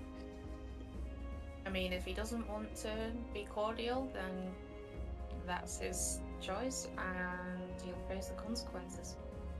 We came out to find allies, and we may have well found some. I just feel like, yeah, that's what we need. We need someone on our side, not just someone that we've bargained with. Listen, I'm going to teach you folks something. The world runs around business, give and take. A friendship does not give or take anything. It's all in the monetary gains. That's where you find the growth. No, I'm afraid I pointedly disagree with you there. I've got more out of friendships than I've ever got out of a business deal. Well, You I are. mean, comparatively, I will say monetary is not what I have experienced, but within nature, it definitely is a give and take situation. You say friends are necessary. My parents hate everyone, and they run a multi-million gold piece furnace company. I mean, let's be honest. Look, let's really get down to it, Kabir. Let's put our hearts on our sleeves. If you were running around out here without the rest of us, your money would mean nothing. Hired adventurers. Ever You hear pay of us then? Because I will certainly accept coin. Don't forget, Eerie just essentially brought you back from the dead. And I appreciate her for that and plan on returning the favor. No, I agree. I think for us it's been a give and take situation so far. Like I say, if you're saying that we're hired adventurers, I will happily start running up a tab. And if you're not paying me, one would assume that it's friendship. Partnership. I'm from the Arcane Brotherhood. We only do things to advance the Brotherhood.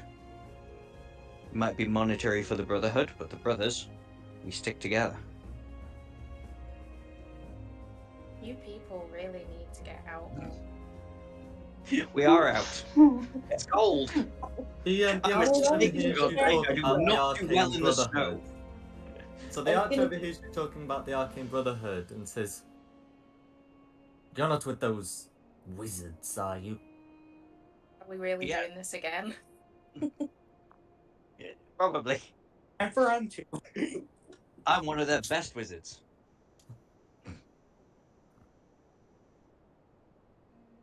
Well, What have you got against the Brotherhood?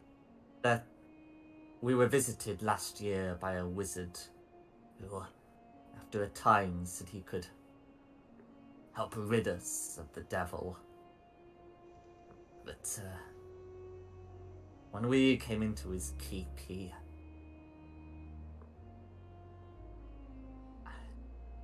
was defeated. Well, at least he tried. At least he gave you some hope for a time. There's some around here who wouldn't want you to speak so openly of this brotherhood. Can I just look over at Flujo, check if he's awake yet? It'll be a few hours before he wakes up. Okay, Lancelot will actually wake up before he does. Just making sure he didn't interrupt us. I mean, that's easily resolvable. She's gonna just go walk over to him. And just like grab a bunch of moss out of her pocket and shove it in his mouth. You know, put his hand in the bowl of warm water first. Do you have warm water? No. Okay then, no. Okay, so you make an effort to get Fluvio up, and he splutters into noisy life. He looks around you and sees he's tied up and says, "I'm not saying a word to you, servants of the devil." It's okay, your mate told us pretty much everything. Right. Oh, sorry. I was going to say the same thing. We've had a chat with your mate. We're not servants of the devil. Misunderstanding. We're his prey, I think was what your pal labelled us as. We're here tributes. The usual. We're here to offer you a deal. If you are to help us, I don't know, topple the throne, for example. And if we found a whole lot of money doing it, we wouldn't bat an eye if some of it just went missing.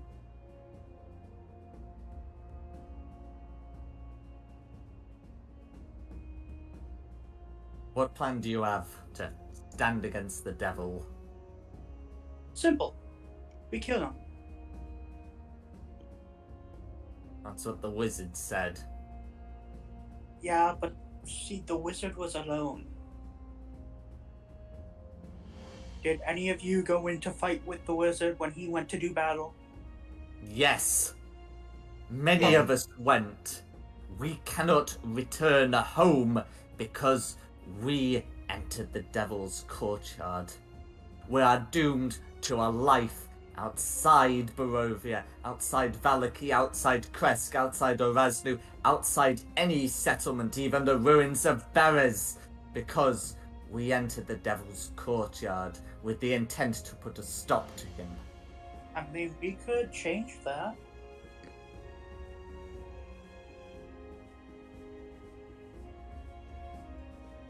You know, not very often war heroes get banned from a town. You ask me, it's a little unfair. Almost unjust. Just proposing you help us fight back. In return, there will be a righteous amount of gold, fame, and pleasure waiting. Say again, what's your plan? We're fairly new to the area. Sorry, carry on, Commit. We gather up enough forces. We start going around the castle, picking off guards one by one, until eventually Straud needs to order more guards. We take them out. Slowly but surely, we leak the castle of all of its defensive forces. And then, when the next batch of tributes comes in, we go in with them.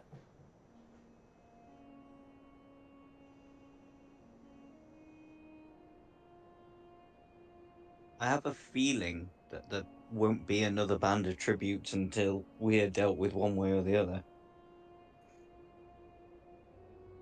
That's certainly my feeling about it as well. I mean, at the end of the day, you can either sit around, accept your fate, and do nothing, or at least try again. It's not like it can get any worse, right? Exactly. Better to live on your feet than live on your knees, as they would say. We're not living on our knees. We hunt the Devil's servants where they go and where we are strong enough to take them. Oh, then where's your base? We have a camp in the woods. Your living conditions? We have a camp in the woods.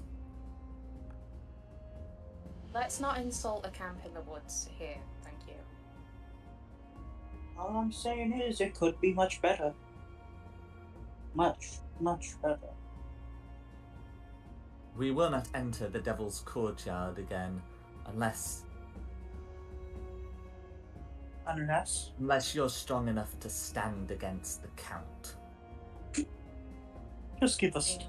Yeah, as of right now, you don't have to. If what you're doing is going around killing his servants, then that sounds pretty helpful to the plan.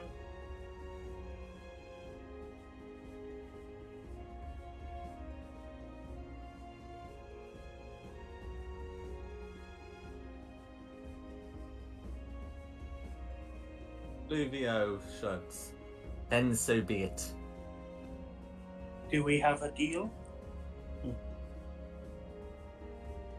What are the terms? You don't attack us when we come into this forest every now and then. Very well. Fight when the time comes, and you cut the reward. We'll present you with a properly formulated plan when we have one. Very well. We will join you when the time comes, but we will decide whether we will join you. See, now was that so hard?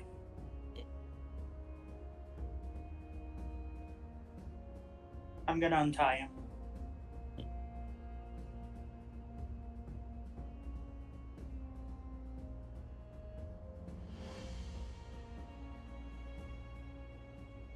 Well then, I believe that is all for now.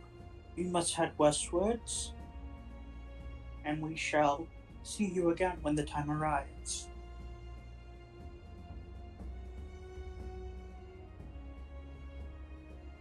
Fluvio nods and moves to depart with the other archer. They take the bodies of their companions with them, along with the packs. As that conversation was happening, I'm gonna go through like the bag, and I'm gonna pull out one of the blank books that we found in the Aramantha house. Like it's just an empty. It's not a spellbook or anything. It's just blank paper. I'm gonna grab the ink and the quill.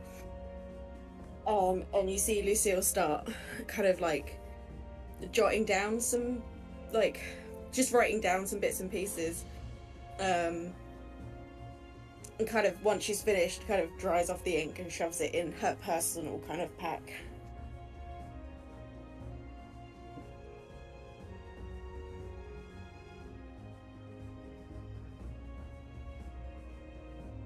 What are you writing? If we're working on deals, I'm writing an invoice. Ha! As if the Shoot Tamir alert. I don't suppose, while you're writing an invoice, keep a tally of men. Fabio, how many men do you have?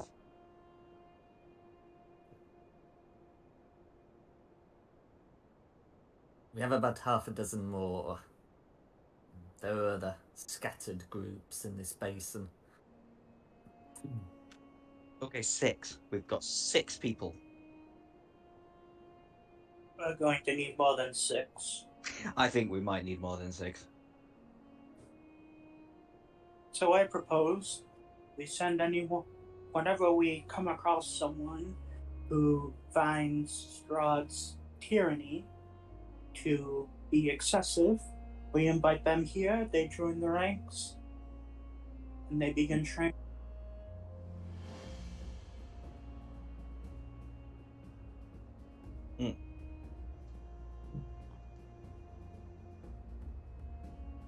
In the meanwhile, we tell Straud that the group has been taken care of, and we go along our day.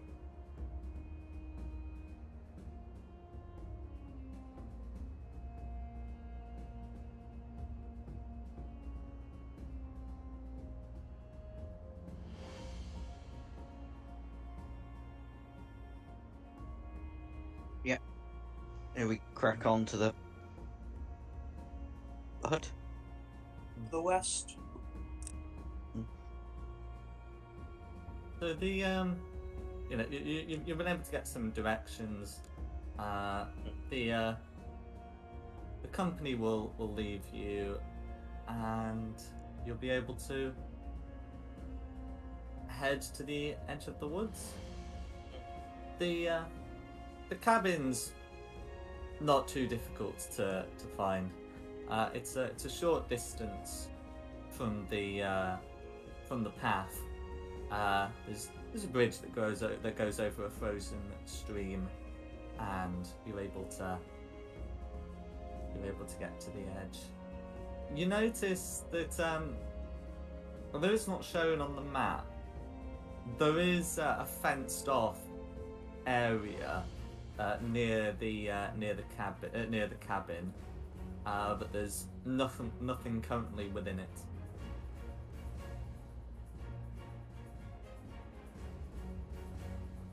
Can I go and have a quick look at that and investigate it, see if we can figure out what might have been in it at some point? Yeah. Can you make an investigation check, please? Could somebody else come and help? I'll come help. Yes, could somebody else really please come and help? I'll come I help. could do the main part of the investigation. There's grass. It looks to be a fenced off area, possibly some kind of pen. I am of no use. There's some nice trees around here.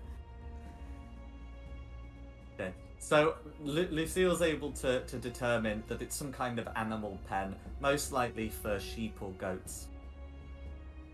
It's an animal pen, guys. Wait, livestock. Fair enough. Does it look like they broke out of it, or they're just not there? So there's no signs that they broke out of it. It most likely, if it was empty, it's been emptied. Fair enough. Christina, go and knock. Oh, okay. I will be right behind you, hiding. Thank you, Ashlos. I guess. So the front door, if I remember correctly, is about here. Oh.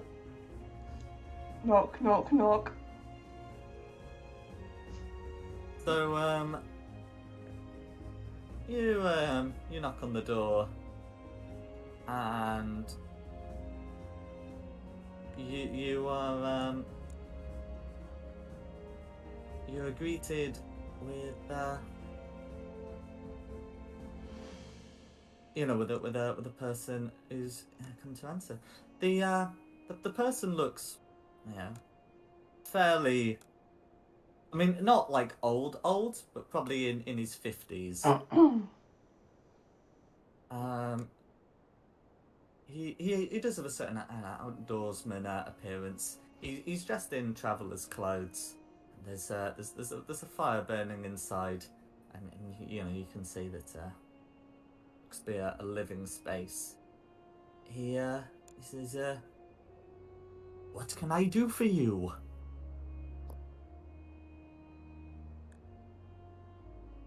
Are you lost? We're not lost. We're looking for here.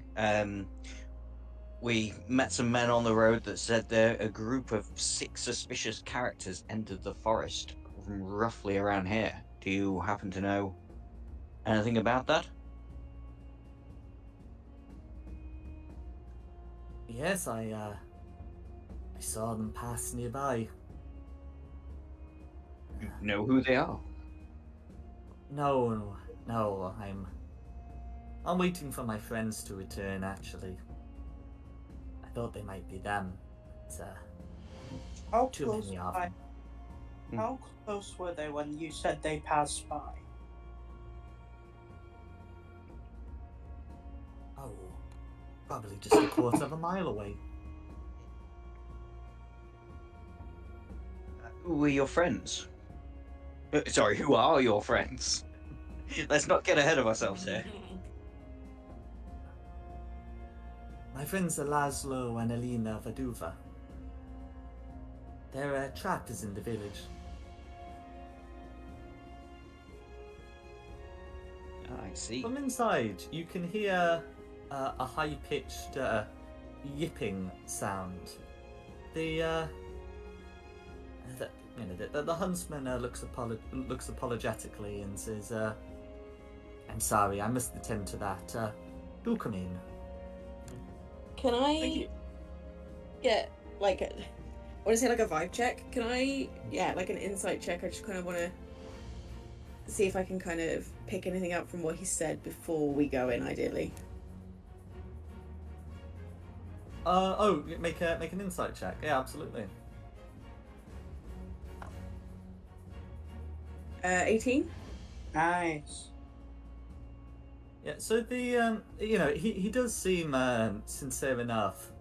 He does appear to be genuinely worried about his friends. He seems to be somewhat disinterested in these strangers. Okay, cool.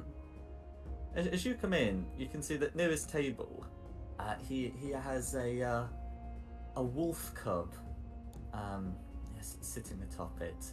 He has a bowl full of seemingly full of milk or some similar liquid, and he has a rag which he is using to feed the wolf.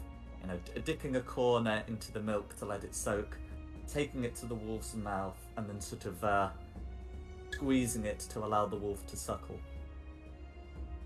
That's a cute little wolf cub you got there. The man nods. Yes, I found him just 2 days ago. By the looks of it, he's one of those winter wolves from the mountains to the southwest. I'm not sure what he's doing here, but he'll grow up into some mighty beast. The wolf is, you know, quite silvery, sort of black and silver, furred creature. And occasionally looks at you, but mostly seems intent on being fed. Oh, I'm sorry, stranger, we didn't catch your name. My name is Gregory. Gregory Wellhatch.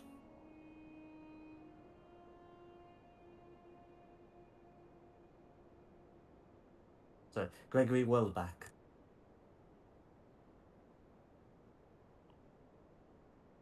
And if I could ask, are you employed here by the Count? Or do you just call this your abode? No, I just live here.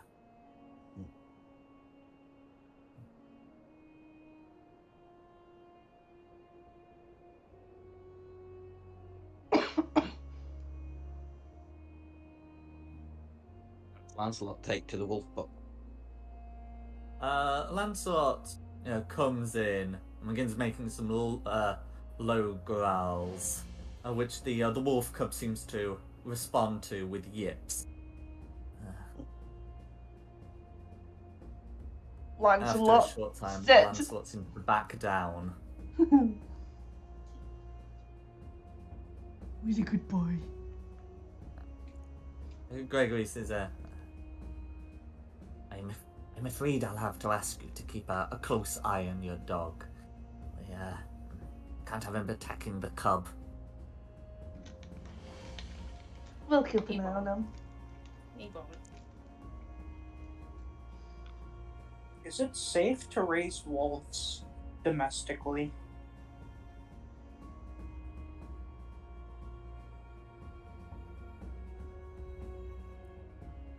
I mean, I'll give it my best shot. At the moment, it's too young to turn on me.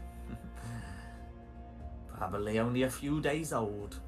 as long as you respect that it is a wild, dangerous creature, then you should be fine. And what of the mother?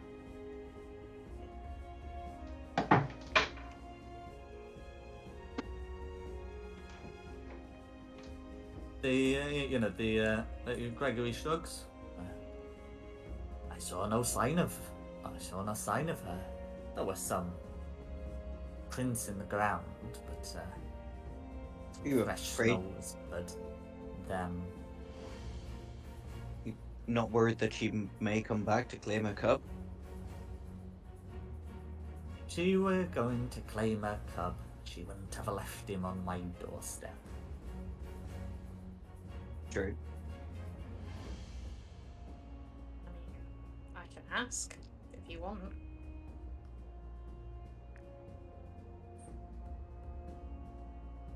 You can try. They say winter wolves are intelligent creatures. Okay. Yeah, then if he's down with me asking, I'll cast Speak with Animals. But who are you asking? Because this pup is probably going to be too young to speak, I mean, and you I haven't can't- seen any adult around. I can ask Lancelot if he can smell any other. Okay, no worries. So as you talk to Lancelot, are you casting this as a slot or as a ritual? That is a slot. Okay, yeah. Lancelot begins to sniff, and after a time, you hear a growl. Wolf.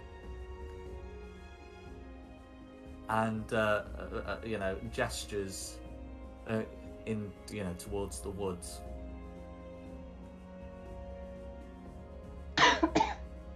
So it's just out there, keeping an eye.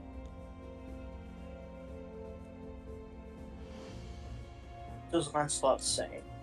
Lancelot sniffs and says, "Found tracks." Oh, well done. Lancelot has an intelligence score of 3, so there's going to be some very limited speech.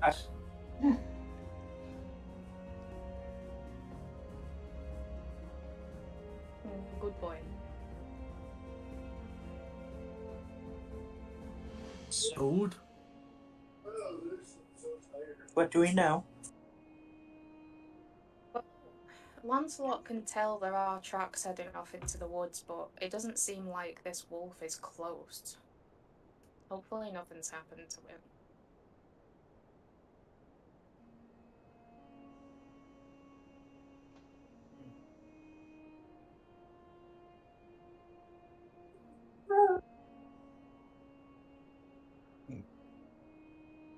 Gregory, would you be willing to let us spend the night here before we venture on any further?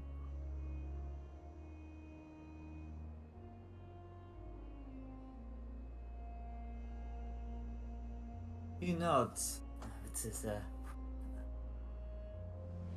I don't have space for you. I don't have much space, but I could always put some of you with the goats. Or you can sleep in here. Oh, you said about the goats. We had a quick look at your pen. There's no goats in it. Did you know about that? I did. It's too cold for them. Ah. I put them in the storeroom. They've got some straw. Fair enough. Well, I've got a tent, so I can stay outside. Quite a bit more space.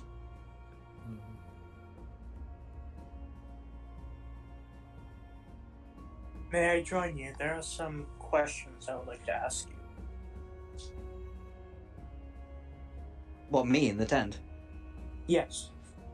Oh. Yes, if you wish to join me in my tent. I think with tents in the snow, the more the merrier. Yeah. No, nothing like that. I just plan on interrogating him. Okay. So interrogating Ashishless or Gregory? Ashishless. He's trying to make me admit that I'm not a real wizard. Yeah. Oh, okay. Right, no worries. Right, so I thought you had questions for Gregory. No, I'm just grilling him with all sorts of basic and trivial arcane knowledge to see when he'll. He wants to come and play with my snake in the tent. Say that one more time, and I shall gut you from head to toe. And on that note, I choose the goats. Yeah, same. I think actually, that sounds quite pleasant. I mean, it'll show you to the storeroom, and you can see that there are 4 goats there. Well, sounds great to me. What time of day is it at the moment? I mean, it will probably just be getting on for noon. Yeah, so I think I'm gonna, because it's not late yet, I would like to kind of go outside and see if I can kind of find any kind of human tracks and kind of pinpoint what kind of direction that his friends went in. Yeah, I'd like to do the same. Yeah, well, can I send Glenaventa with Lucille to help her?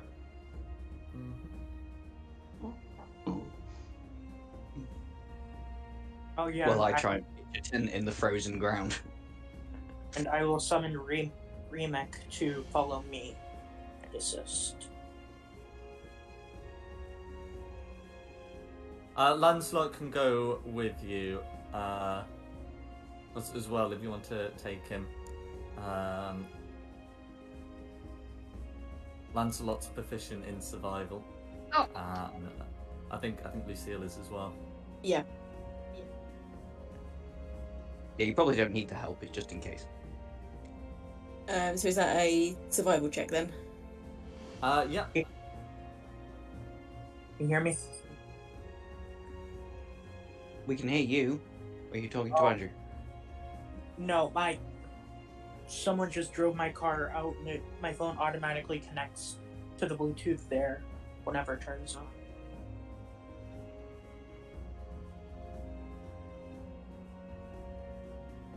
Do I get advantage on the survival check if I'm getting help action? Yes, you do. Wonderful, thank you.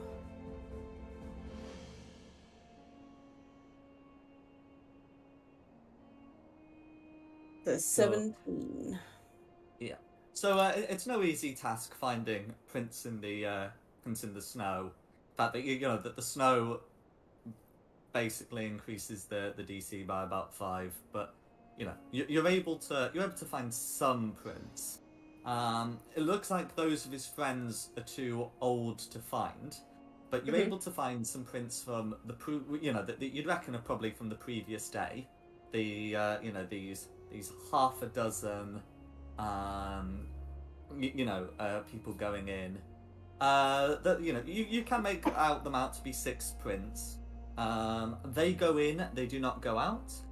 You believe you could probably follow them through the woods. After all, there's 6 people, they're travelling together. Even if you lose sight of one person's prints, you'll be able to find another. It looks like you'd be able to follow them. You also find another set of prints, not associated with those ones. They look to be wolf prints, and they are maybe 2 or 3 days old. Which direction are the wolf prints going in? Away? So there's a set of prints that come out of the woods and another set that go back. Those will be harder to track, because whilst there are 2 sets of prints, it's obviously easier to keep track of 6 prints than 2, especially as there's no indication that the wolf prints will necessarily be going to and from the same place. Can I send Remac to follow one of the trails? The human ones or the wolf ones? The human ones. Certainly. Oh, and the humans and the wolf both appear to be medium-sized.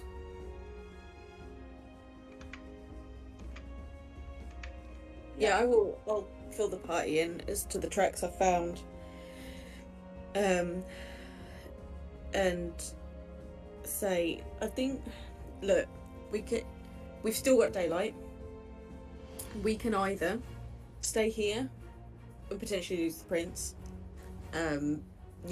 There could be snowfall tonight, anything. Or we accept that we're going to have to rough it a little bit and we follow them now.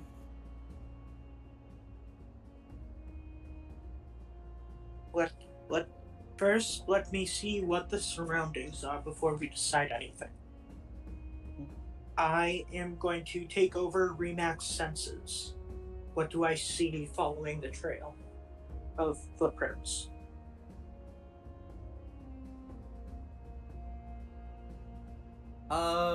Okay, so following those, you see that the footprints, go into the woods.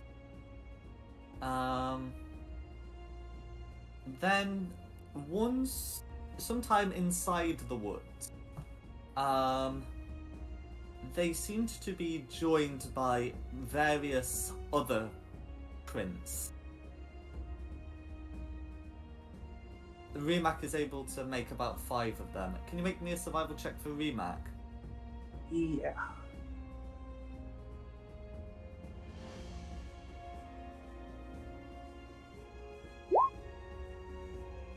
$17. That's fine. So yeah, it is about 5. It is 5 other sets of prints. These ones are from roughly human creatures that are unshod. So no boots, no shoes, nothing of that. But they do seem to be human. Remac is able to make out the sources of some of them. They're mostly propped against trees or on the floor. So it's not 5 sets of tracks intersect here. It's more of like 5 creatures appear to have like gotten up and then joined this group.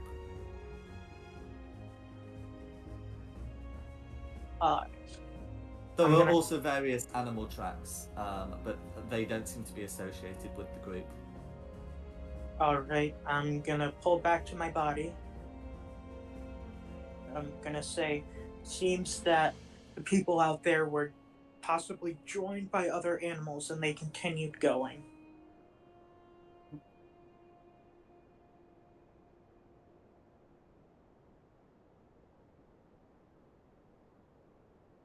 Do we consider following? I would certainly suggest it. Mm. The tracks may very well be harder to find tomorrow. True. Oh, but I just Will be got a tent up. I mean, Start taking down the tent. For fuck's sake.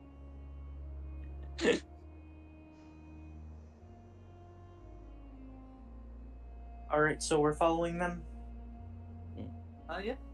Is there anything you want to else you want to ask of Gregory, or the wolf cub, or the goats?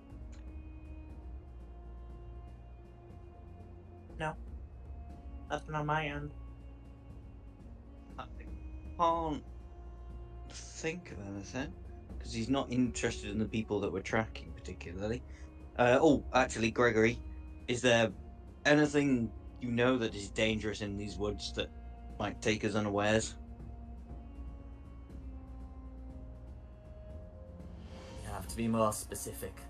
These woods are dangerous. Okay, but dangerous how? There's a few dire wolves. And then there are the Okay. bloodhawks. Although at this time, the bloodhawks are probably just going to be defending their territory. Fair enough. There are some elk, but they shouldn't pose any harm to you. And then sometimes there are roaming dead.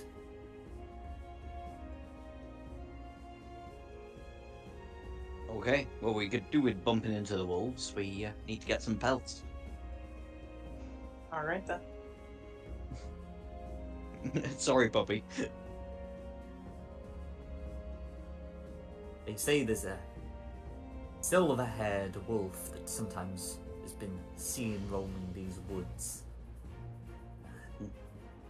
Must be that winter wolf.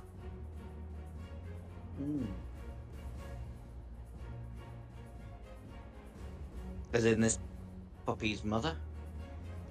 I suppose. Okay, thank you. Are wolves often a problem around here? Sometimes. I've had to put up a fence and keep watch of the goats. Not specific to any kind of point in the calendar at all, or?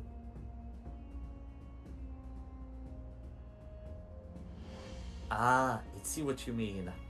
Well, that silver wolf only seems to come out a few times a month when the moon is full.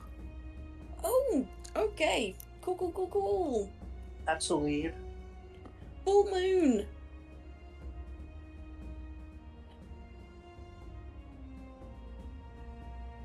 Great. No, thank you. Thank you for your help.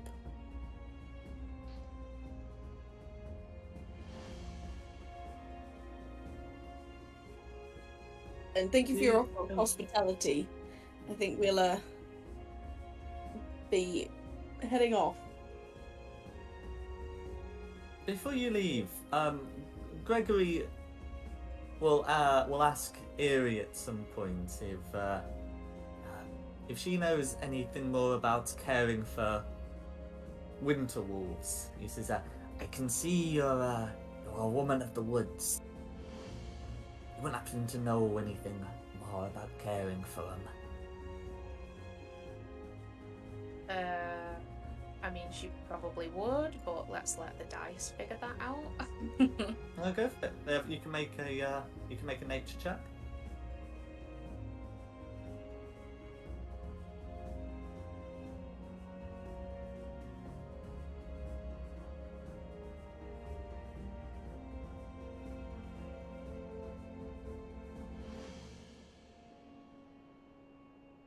Yep, she knows. Hey, Oh, yeah. So you know pretty much everything there is to know about winter wolves. Probably a bit more. I mean, you can give him some pointers about wolf care. So you know that winter wolves are a kind of monstrosity that are often seen around frost giants. They are intelligent creatures, and when I say intelligent, I mean they have an intelligence score of 7. But Yeah. that's still capable of conscious thought. For creatures, Yeah. that's pretty smart. yeah. I mean they can speak common and giant as well as their own languages, or at least often when you encounter them, they will. They can breathe cold and quite well adapted to the mountains in which they live. You also know that they are very white. The fur is very white. Probably about as white as the pelt that Ashusless has. You know that they are definitely white and not silver. You also know that they are large creatures, which means their young are about medium-sized, and their infants are small. And you know that wolf cub is tiny, so it's more likely to be the cub of a regular wolf. And he's just mistaking it for a winter wolf because it's very silvery, which is kind of white, but not really. So, if you want to do, you can tell him that that's not a winter wolf cub. You also know that very young wolves, wolf cubs, are born blind and deaf. And during your time here, you can see that this wolf's been looking around and reacted to Lancelot's barks. So it is neither blind nor deaf. But you can tell that this is still a very young cub. In fact, it's probably a bit alarming, actually, that it can see and hear so early.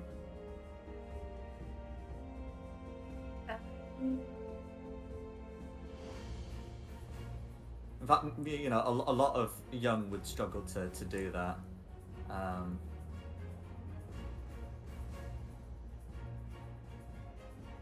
Do I think that he will abandon the pup if he knows like the full extent of it? Can you make an insight check?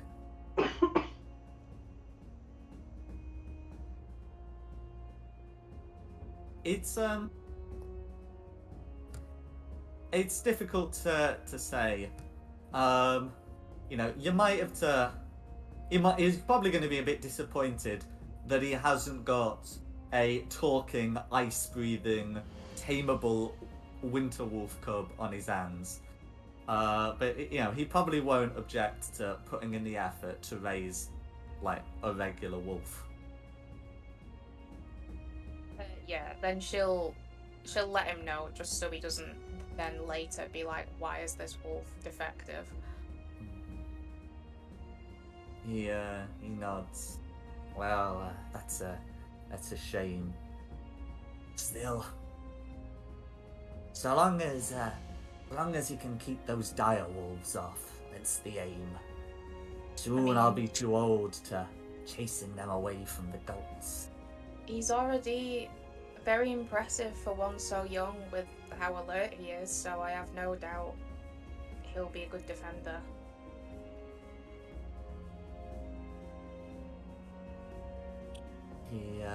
He nods. Yes, I'm looking forward to showing him off. I know Alina always liked baby animals. She'll be having her own baby soon. Then he looks grim, as long as the frost doesn't gutter.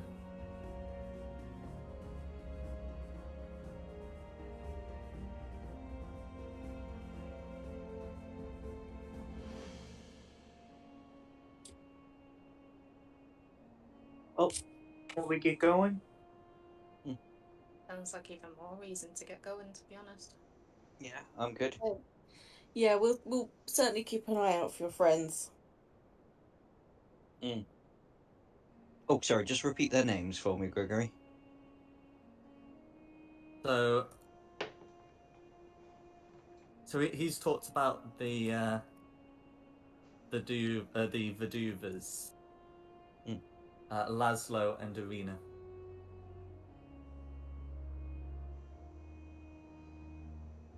Sorry, I should say Alina. Laszlo and Alina. Cool.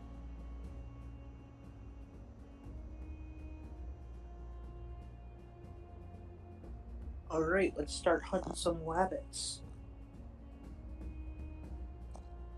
Alright. So, after saying goodbye to Gregory, you're back following these tracks. We do not have to make any kind of survival check to track, what is now essentially a trail left by 11 creatures. You're able to go into the woods, and after a time, the snow starts to really pick up, and visibility is going to be somewhat reduced. The wind hasn't properly picked up yet, so it's just going to be unpleasant snowfall limiting visibility. And it is going to get cold. Who does have cold weather clothing? Yo. Me too. But seeing as I'm like Can a you post cold-blooded the roll creature, 20, please?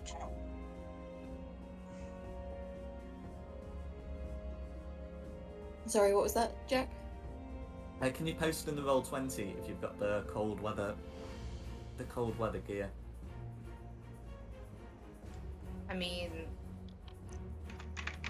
I guess, isn't it everyone other than...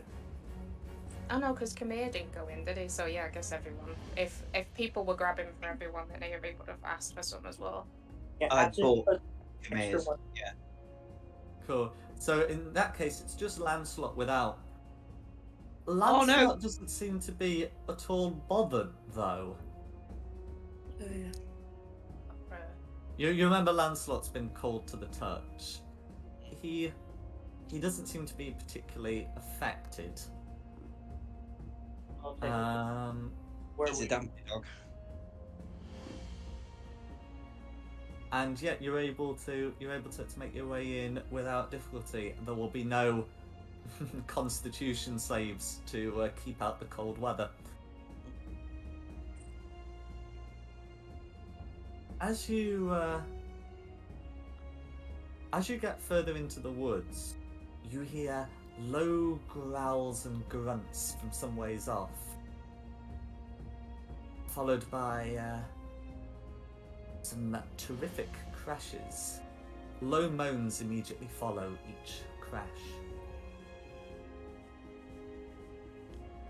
We're gonna pick up pace.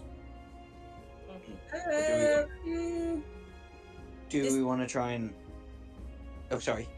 I would recommend us go a little bit more stealthily, so as to not, run straight headfirst into danger. So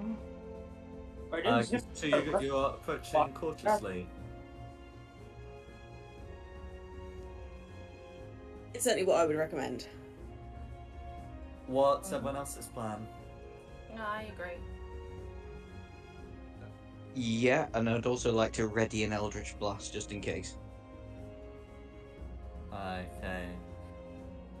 So as you approach, you come into the following clearing. It will take some time, so I won't really be able to honour the readied action, because you'd keep having to ready it, which will be quite taxing. But Point. as you come in, you can see that there are several zombies, these shambling undead, that have surrounded a pair of elk. One is already dead, the other is surrounded and clearly panicked. What would you like to do? The zombies don't seem to have noticed you yet. Try and have a. Should we try and have a surprise round against the zombies? I mean, That they're might be zombies. There's not really any reasoning with them. Yeah. Trying to jump them would be our best option.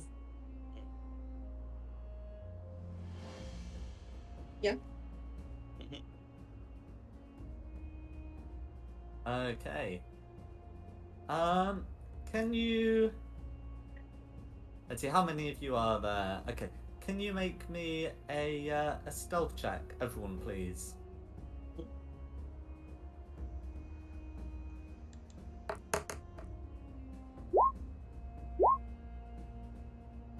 Okay. Damn. Stealthy, Yeah. but they're all good rolls. That will be every Not all. single person making the stealth check. Let's go. The zombies do not have particularly good passive perception. You will be able to have a surprise round, which means, unless you want to rearrange yourselves in that rectangle, I think we'll be good to go straight to initiative. Yeah, I'm happy being towards the back. Yeah, it's fine with me. I think best chance would be to have one spellcaster for each group and one melee fighter.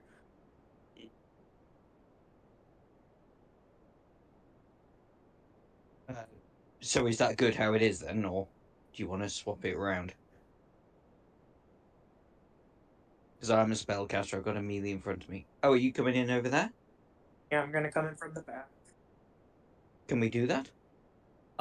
You're coming in from this side. Oh. Yeah. It would take a good amount of time to get over there, and by the time you do that, the zombies would probably have killed the elk. There's something not quite right about the measurements here. Oh, give me a sec. Something definitely not right now. There we go. Whoa. The trees are shifting. They say the woods are alive. There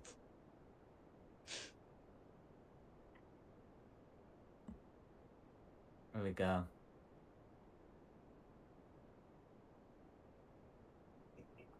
Yeah, Although now the lines.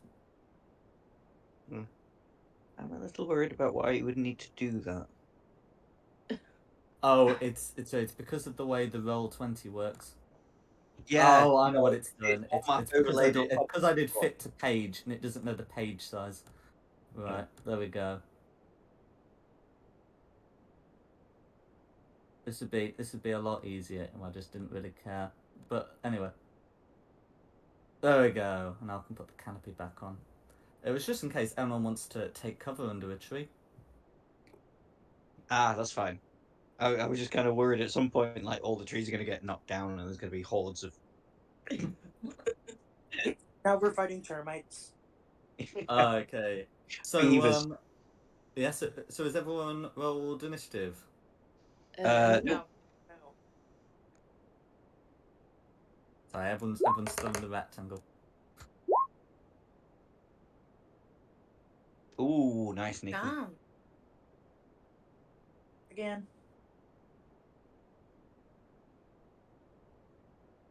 What's your dex, come here? My dex is a +2. Mine too. 14. Yeah, 14. Okay, okay, Jack. How do we decide this one? Roll a d4. Decide amongst yourselves. Roll a d4. Higher goes first. Yeah. What dice again? Sorry. D4. I get a 4. 3. You go first.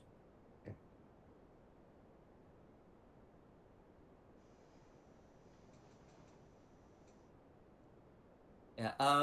Let me know when you want their initiatives. Alright.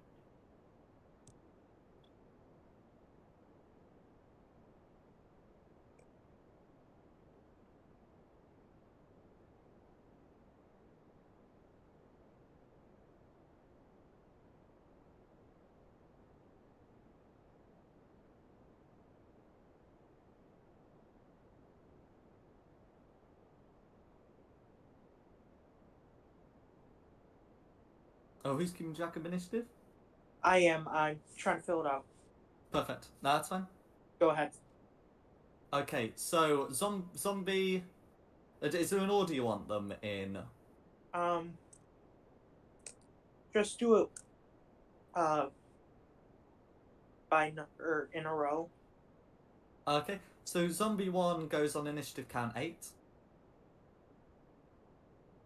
Zombie 2 goes on initiative count 15. Okay. Zombie 3 goes on initiative count 4. Okay. Zombie 4 goes on initiative count -1. Oof. Yeah.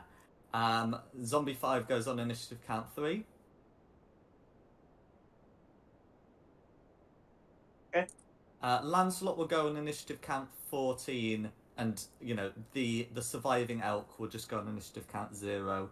But it's not going to do a lot if it's surrounded. Alright. Sort. Well, let me know when we're ready, and I'll put the music on. Whoa. Okay. Lucille, Brooke, and the first zombie are all tied. Oh, zombie As goes you- last. Tied. Lancelot and Zombie 3 are tied. They shouldn't be. Lancelot got a 14, and Zombie 3 got a 4. Oh, it didn't register the 1.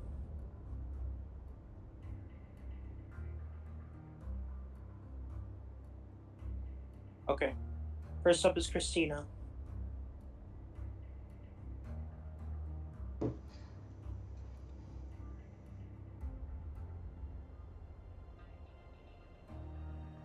Could I get up to that zombie? Yeah.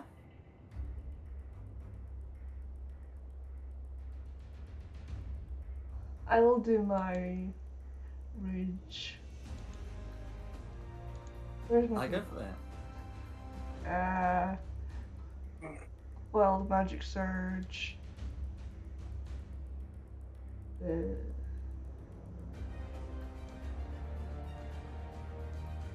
So that's that's a good one. Hmm?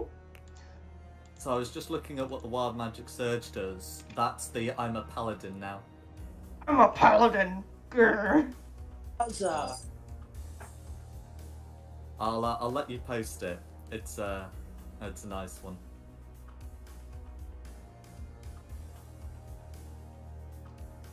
Ooh, at least get it as well. That's cool. I'll take a swing at the zombie with my great axe. Go for it.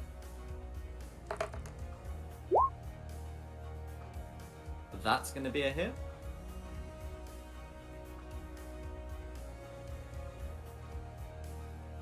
All of that goes through. So you're raging, so that'll actually be a 15. So zombie 1 is bloodied. Alright. Is that your turn? Yeah. Alright, Zombie 2 is up next. Zombie 2 is surprised.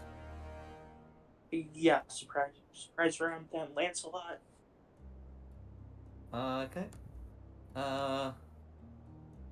Right, Lancelot's able to get up to Zombie 2. And so can make an attack. And I'm back. Lancelot gets a nat 1 and fails to bite Zombie 2, and that's Lancelot's go. Alright, Lucille. Okay, cool. Where can I get to?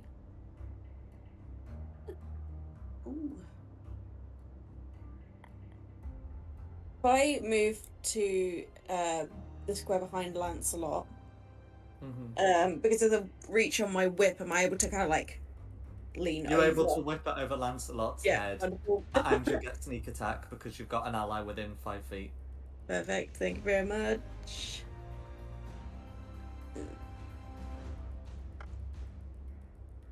It's a 21 to hit. That's a hit. And 16 points of damage, 7 slashing and 9 sneak. All of that goes through. That's my go. Alright. Brooke. She's gonna put out her symbiotic entity Halo of Spores. Bonus action Chalet. And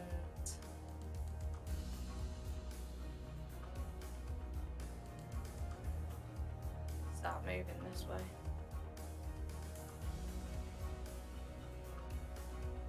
I go. Okay. That's fine. Is there anything else you want to do? Well, that's her action, bonus action, and movement, so. Fair enough. Alright, zombie 1 is surprised and stitchless. Okay. I don't need to move. Can I? I would like to put hex on this zombie here, please. Yeah. Is Hex's concentration, right? It's concentration, yes. Can you put a little stopwatch on yourself, just so I know it's concentration? You can do. There we go. So Eldritch Blast against the zombie I've just hexed. Yeah. A 13. That's a hit. That's a hit. So 6 force damage and I'm not doing well with that hex. So 7 damage overall. The necrotic damage does go through, you'll be relieved to hear. Oh, good. I'd forgotten about that bit. And then I would like Glanaventa to come and help Eerie. She's going after these guys. Go for it. Well, you'll just have to imagine it, but yeah. Oh. That's me done. I think you'll still be able to drag Glanaventa on. It will just. Oh yeah, you've changed it. Oh. Ah. I'm up next. I'm activating Blade Song. You give me additional 10 feet of movement. Mm-hmm. Boom. Then I should have enough range. Yeah. Gonna Ray of Frost. Oh, so if you move there, the zombie 2 gets an opportunity attack against you. Then I will stop here. That's fine, because zombie 2 is no longer surprised. Because I know zombie 2 got good initiative. Then I am going to Ray of Frost on this one in the back. Because zombie 2's near you, you're at a disadvantage on the attack roll. Do I? Yeah, so if there's a hostile creature within 5 feet of you, you have disadvantaged on all ranged attack rolls, whether weapon attacks or spell attacks, and whether they're against the creature or just another one. Oh, I did not know that. Yeah. If that's the case, then I'm just gonna do Frostbite. Give me a Constitution save. Certainly, for zombie 2 or zombie 4. 4. Okay. That, I believe, is going to be an 18. That is going to pass. Okay, yeah. So zombie 4 appears to be unaffected. Great, that's my turn. Next zombie 3, surprised. Mm-hmm. Next up is the elk. The elk is surprised. Alright, zombie The elk 4. wasn't in on this.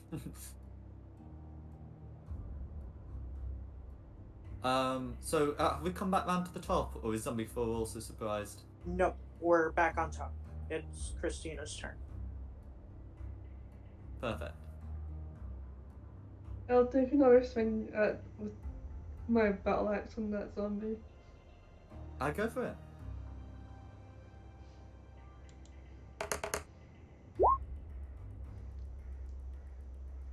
That's a hit. All of that goes through. Is the zombie dead? The zombie... You know, the blow seems to be fatal, but then the zombie howls at you. It's using its undead fortitude to cling on to dear life.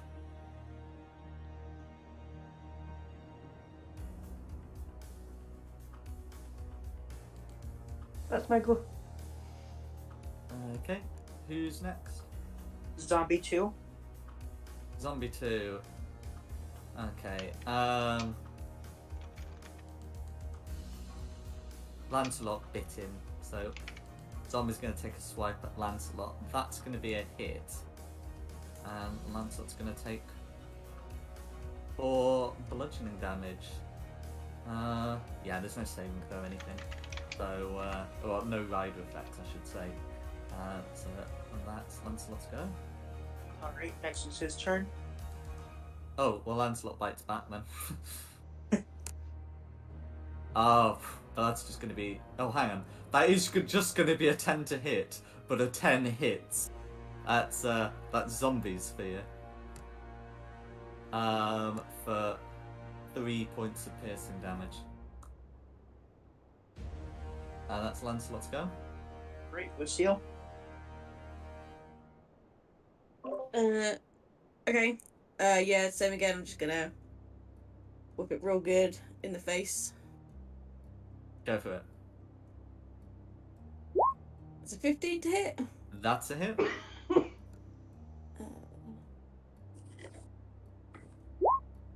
9 points of damage, including sneak Oh. attack. Will that kill it? Undead fortitude. You know, it's not doing great, but it is able to cling on. Sure. Okay. Yeah, that's it. That's my go. I don't want to get much closer. Alright, next is Brooke. She's gonna get closer. And give this a 1. Go for it. With advantage. Mhm.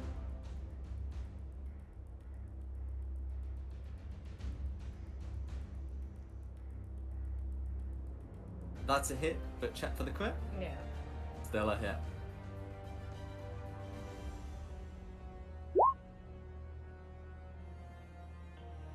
Okay.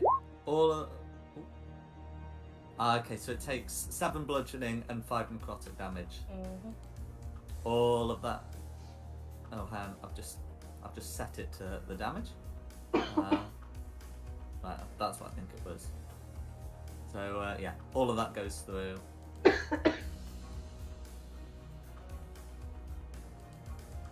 Is there anything else you'd like to do?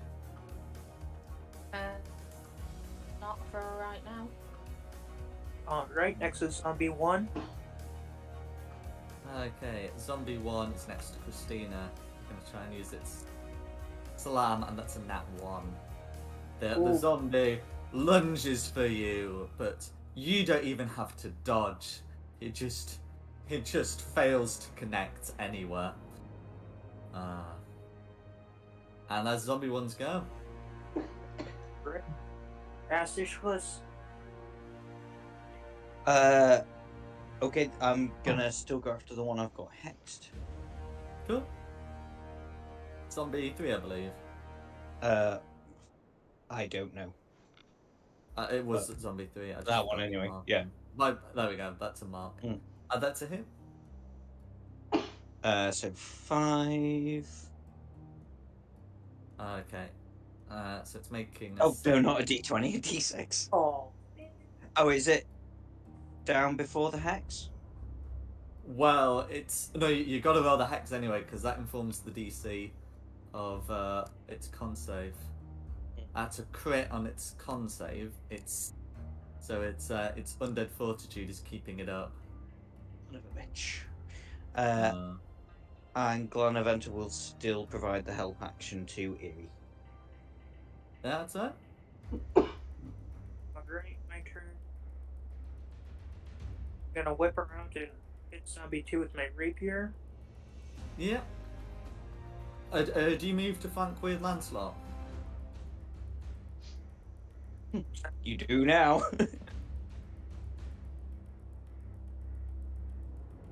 Other way. There you go. So now advantage because of flanking, right? Yeah.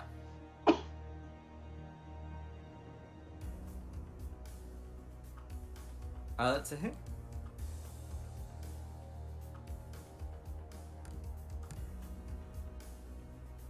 For 10 piercing. Okay. So, zombie is to make a save against that. The zombie got a 7 and the DC is 15. So, how do you want to kill this zombie? I want to pierce it through the chest and rip out through the side.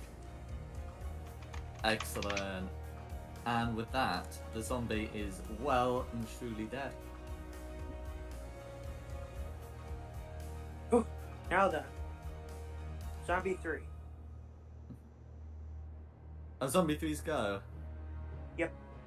Gonna take a whack at Eerie. That's gonna be a 22 to hit. For 3 whole points of bludgeoning damage.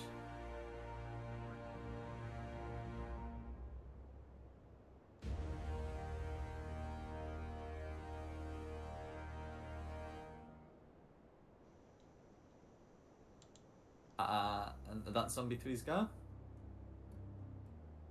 Yep. Zombie 5. Okay.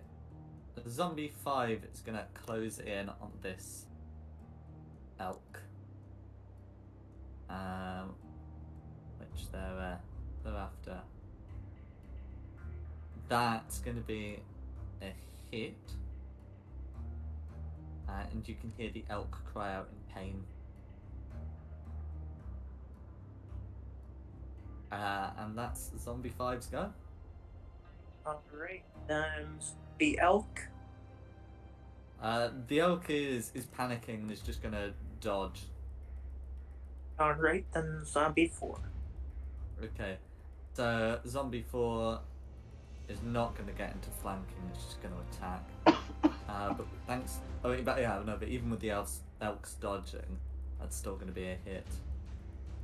For another small bludgeoning damage.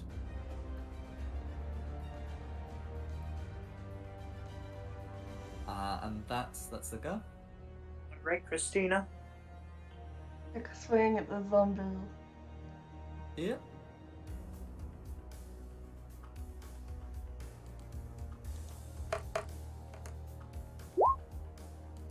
That's a hit. Okay, that's going to be a high DC. So you are able to get rid of this little bugger. How do you wanna finish it off? I'll behead it. Nice. And with that, zombie 1 falls to the snow. Did you want to use your movement, or you good? I'm good. Okay. Who's next? Lancelot. Okay. Lancelot can move up to zombie 4 and bite. That's going to be a dirty 20. And that'll be some damage done to the zombie, who has to make saving throw to avoid getting knocked prone. The zombie's not knocked prone. And that's Lancelot's go. Alright, Brooke.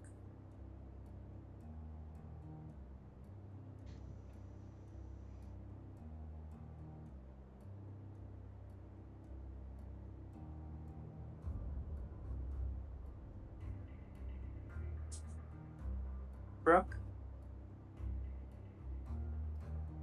Is this one in front of me still alive? Yeah, it's clinging on with undead fortitude. Alright, I'll give it a whack.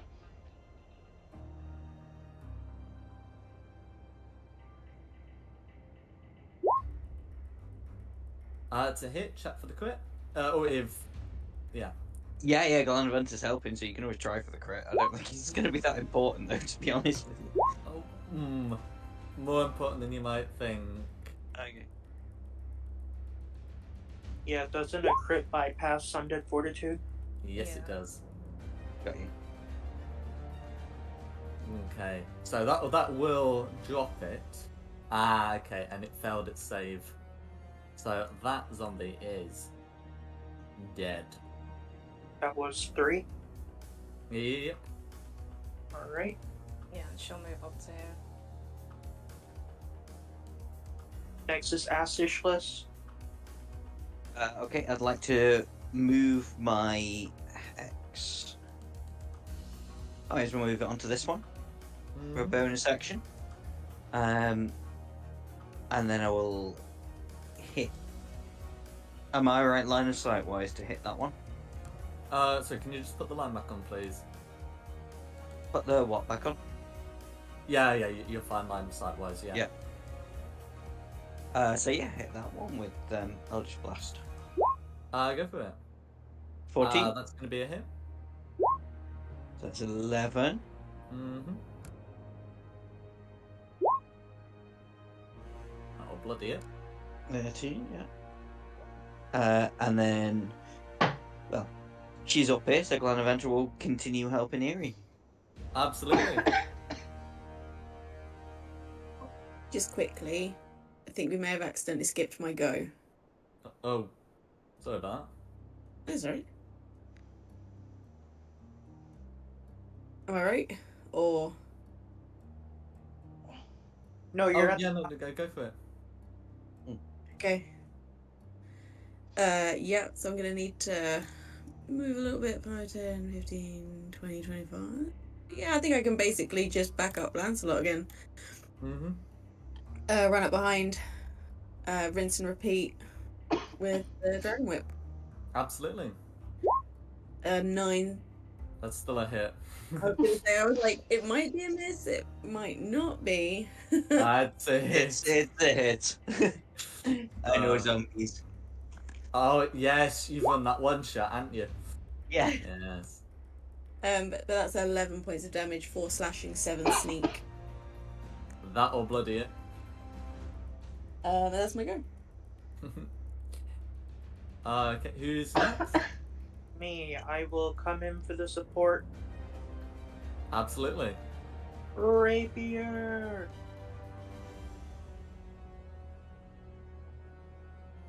$13. That's a hit.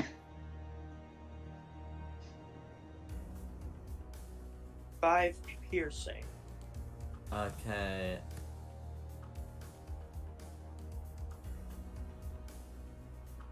That's yeah. So it's not doing good. They don't have to make the save just yet.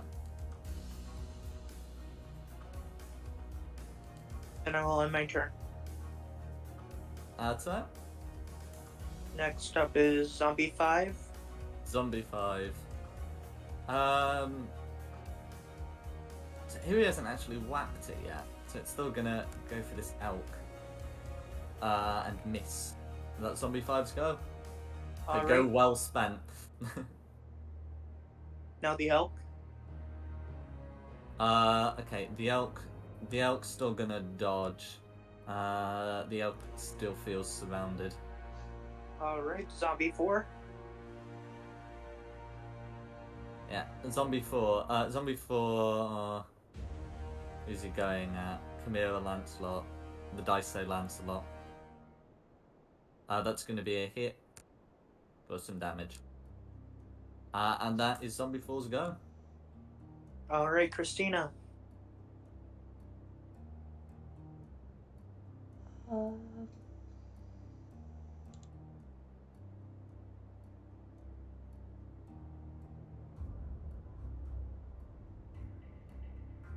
I'll use a moment to get about here. Can I shoot that zombie with my crossbow? Yep. Toss down the great axe, free action to draw your heavy crossbow, and you'll be able to shoot it.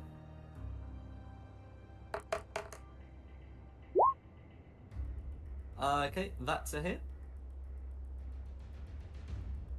Okay. I'm afraid Undead Fortitude keeps it up. That's my go. No worries. Alright, Lancelot. Okay, Lancelot. Lancelot's going to try and bite. That's going to be a miss. And that's Lancelot's go. Then Lucille. Cool. Yeah, rinse and repeat. I mean, not too bad. It's a 7 that time. It doesn't hit. I'm afraid not. That is, yeah, that's my go. I think we're fine. It's fine. Alright, Brooke. Another whack. Go for it.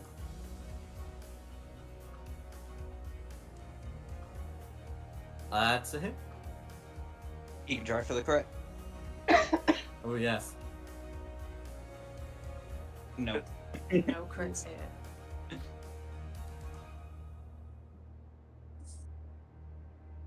That symbiotic entity really loves fives. Okay, so that's a total of 16. The zombie's just able to save.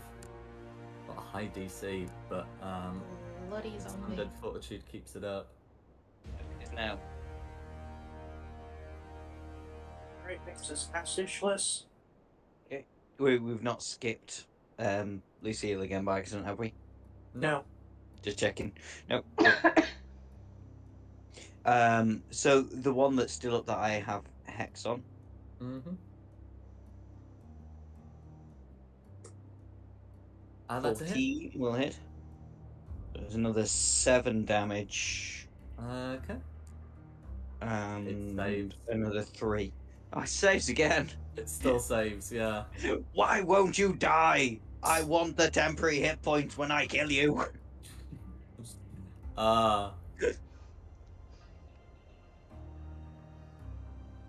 Alright, then I am up. Just a stress gland event to still helping Eri. Absolutely.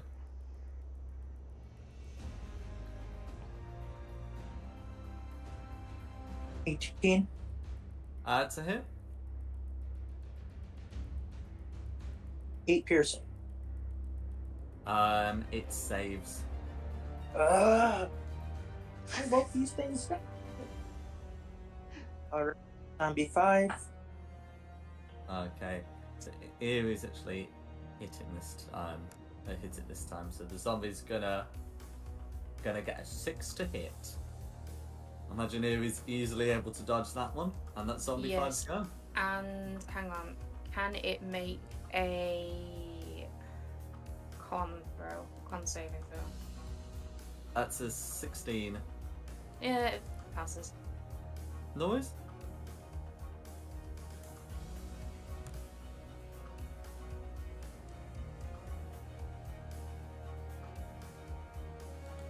Okay. Who is next? Next is the elk. Continue dodging. Panic. 4. Zombie 4. Okay. So the dice say it's still Lancelot, but with a 10, not able to land a hit. Alright. Then Christina. Crossbow shot. Go for it.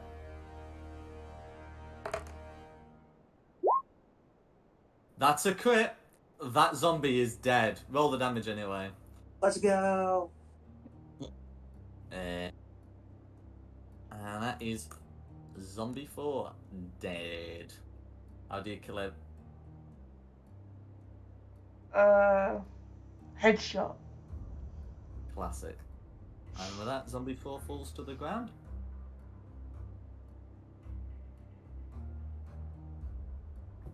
Who's next? Oh, sorry, you got your movement. I'm gonna use my. I'll get here. Yeah.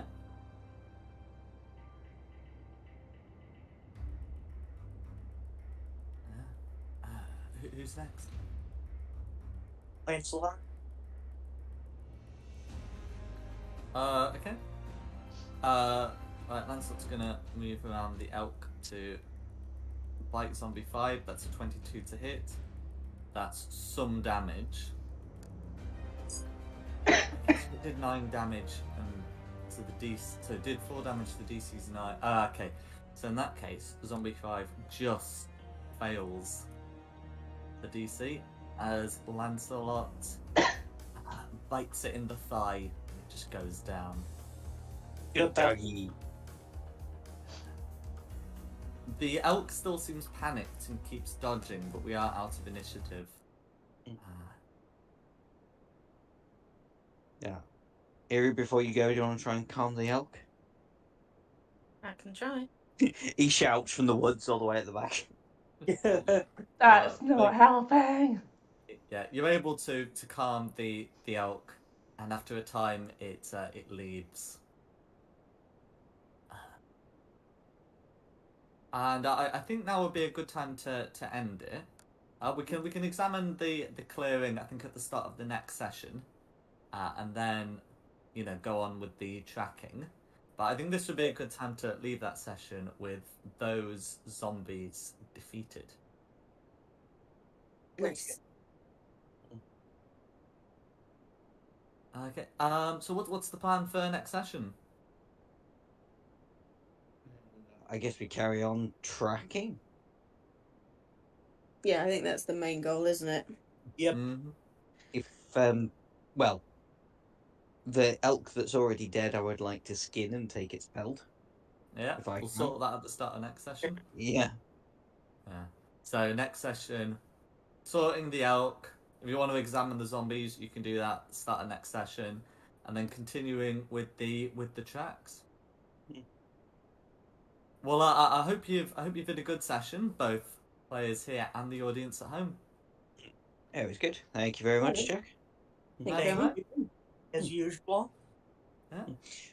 So Jack, the oh, sorry. oh no, go on. No, I was just gonna say, can I just quickly ask, just for my own knowledge, why do you not like the turn tracker on Roll20? It's mostly because I'm often managing other tabs, and because I've got so Okay, much fair to enough. juggle, I often end up misreading it. There's Yeah, usually that's a fair lot enough. less error if anyone else keeps track of initiative. That makes That's fine. Yeah. So thanks for coming, and thanks to the audience at home for watching. The next session will be on the 19th at 7:30 British Ooh. Standard Time. Oh. I can't do the 19th. Sorry, just remembered. No, sorry, I'm getting confused with March. Don't ignore me. Ignore me. That's we are not ignoring you. That's all right. So the maps this week, the Barovia map has been from DM Andy, and the outskirts maps have been from Tom Cartus. Links on the entry on the opening slide.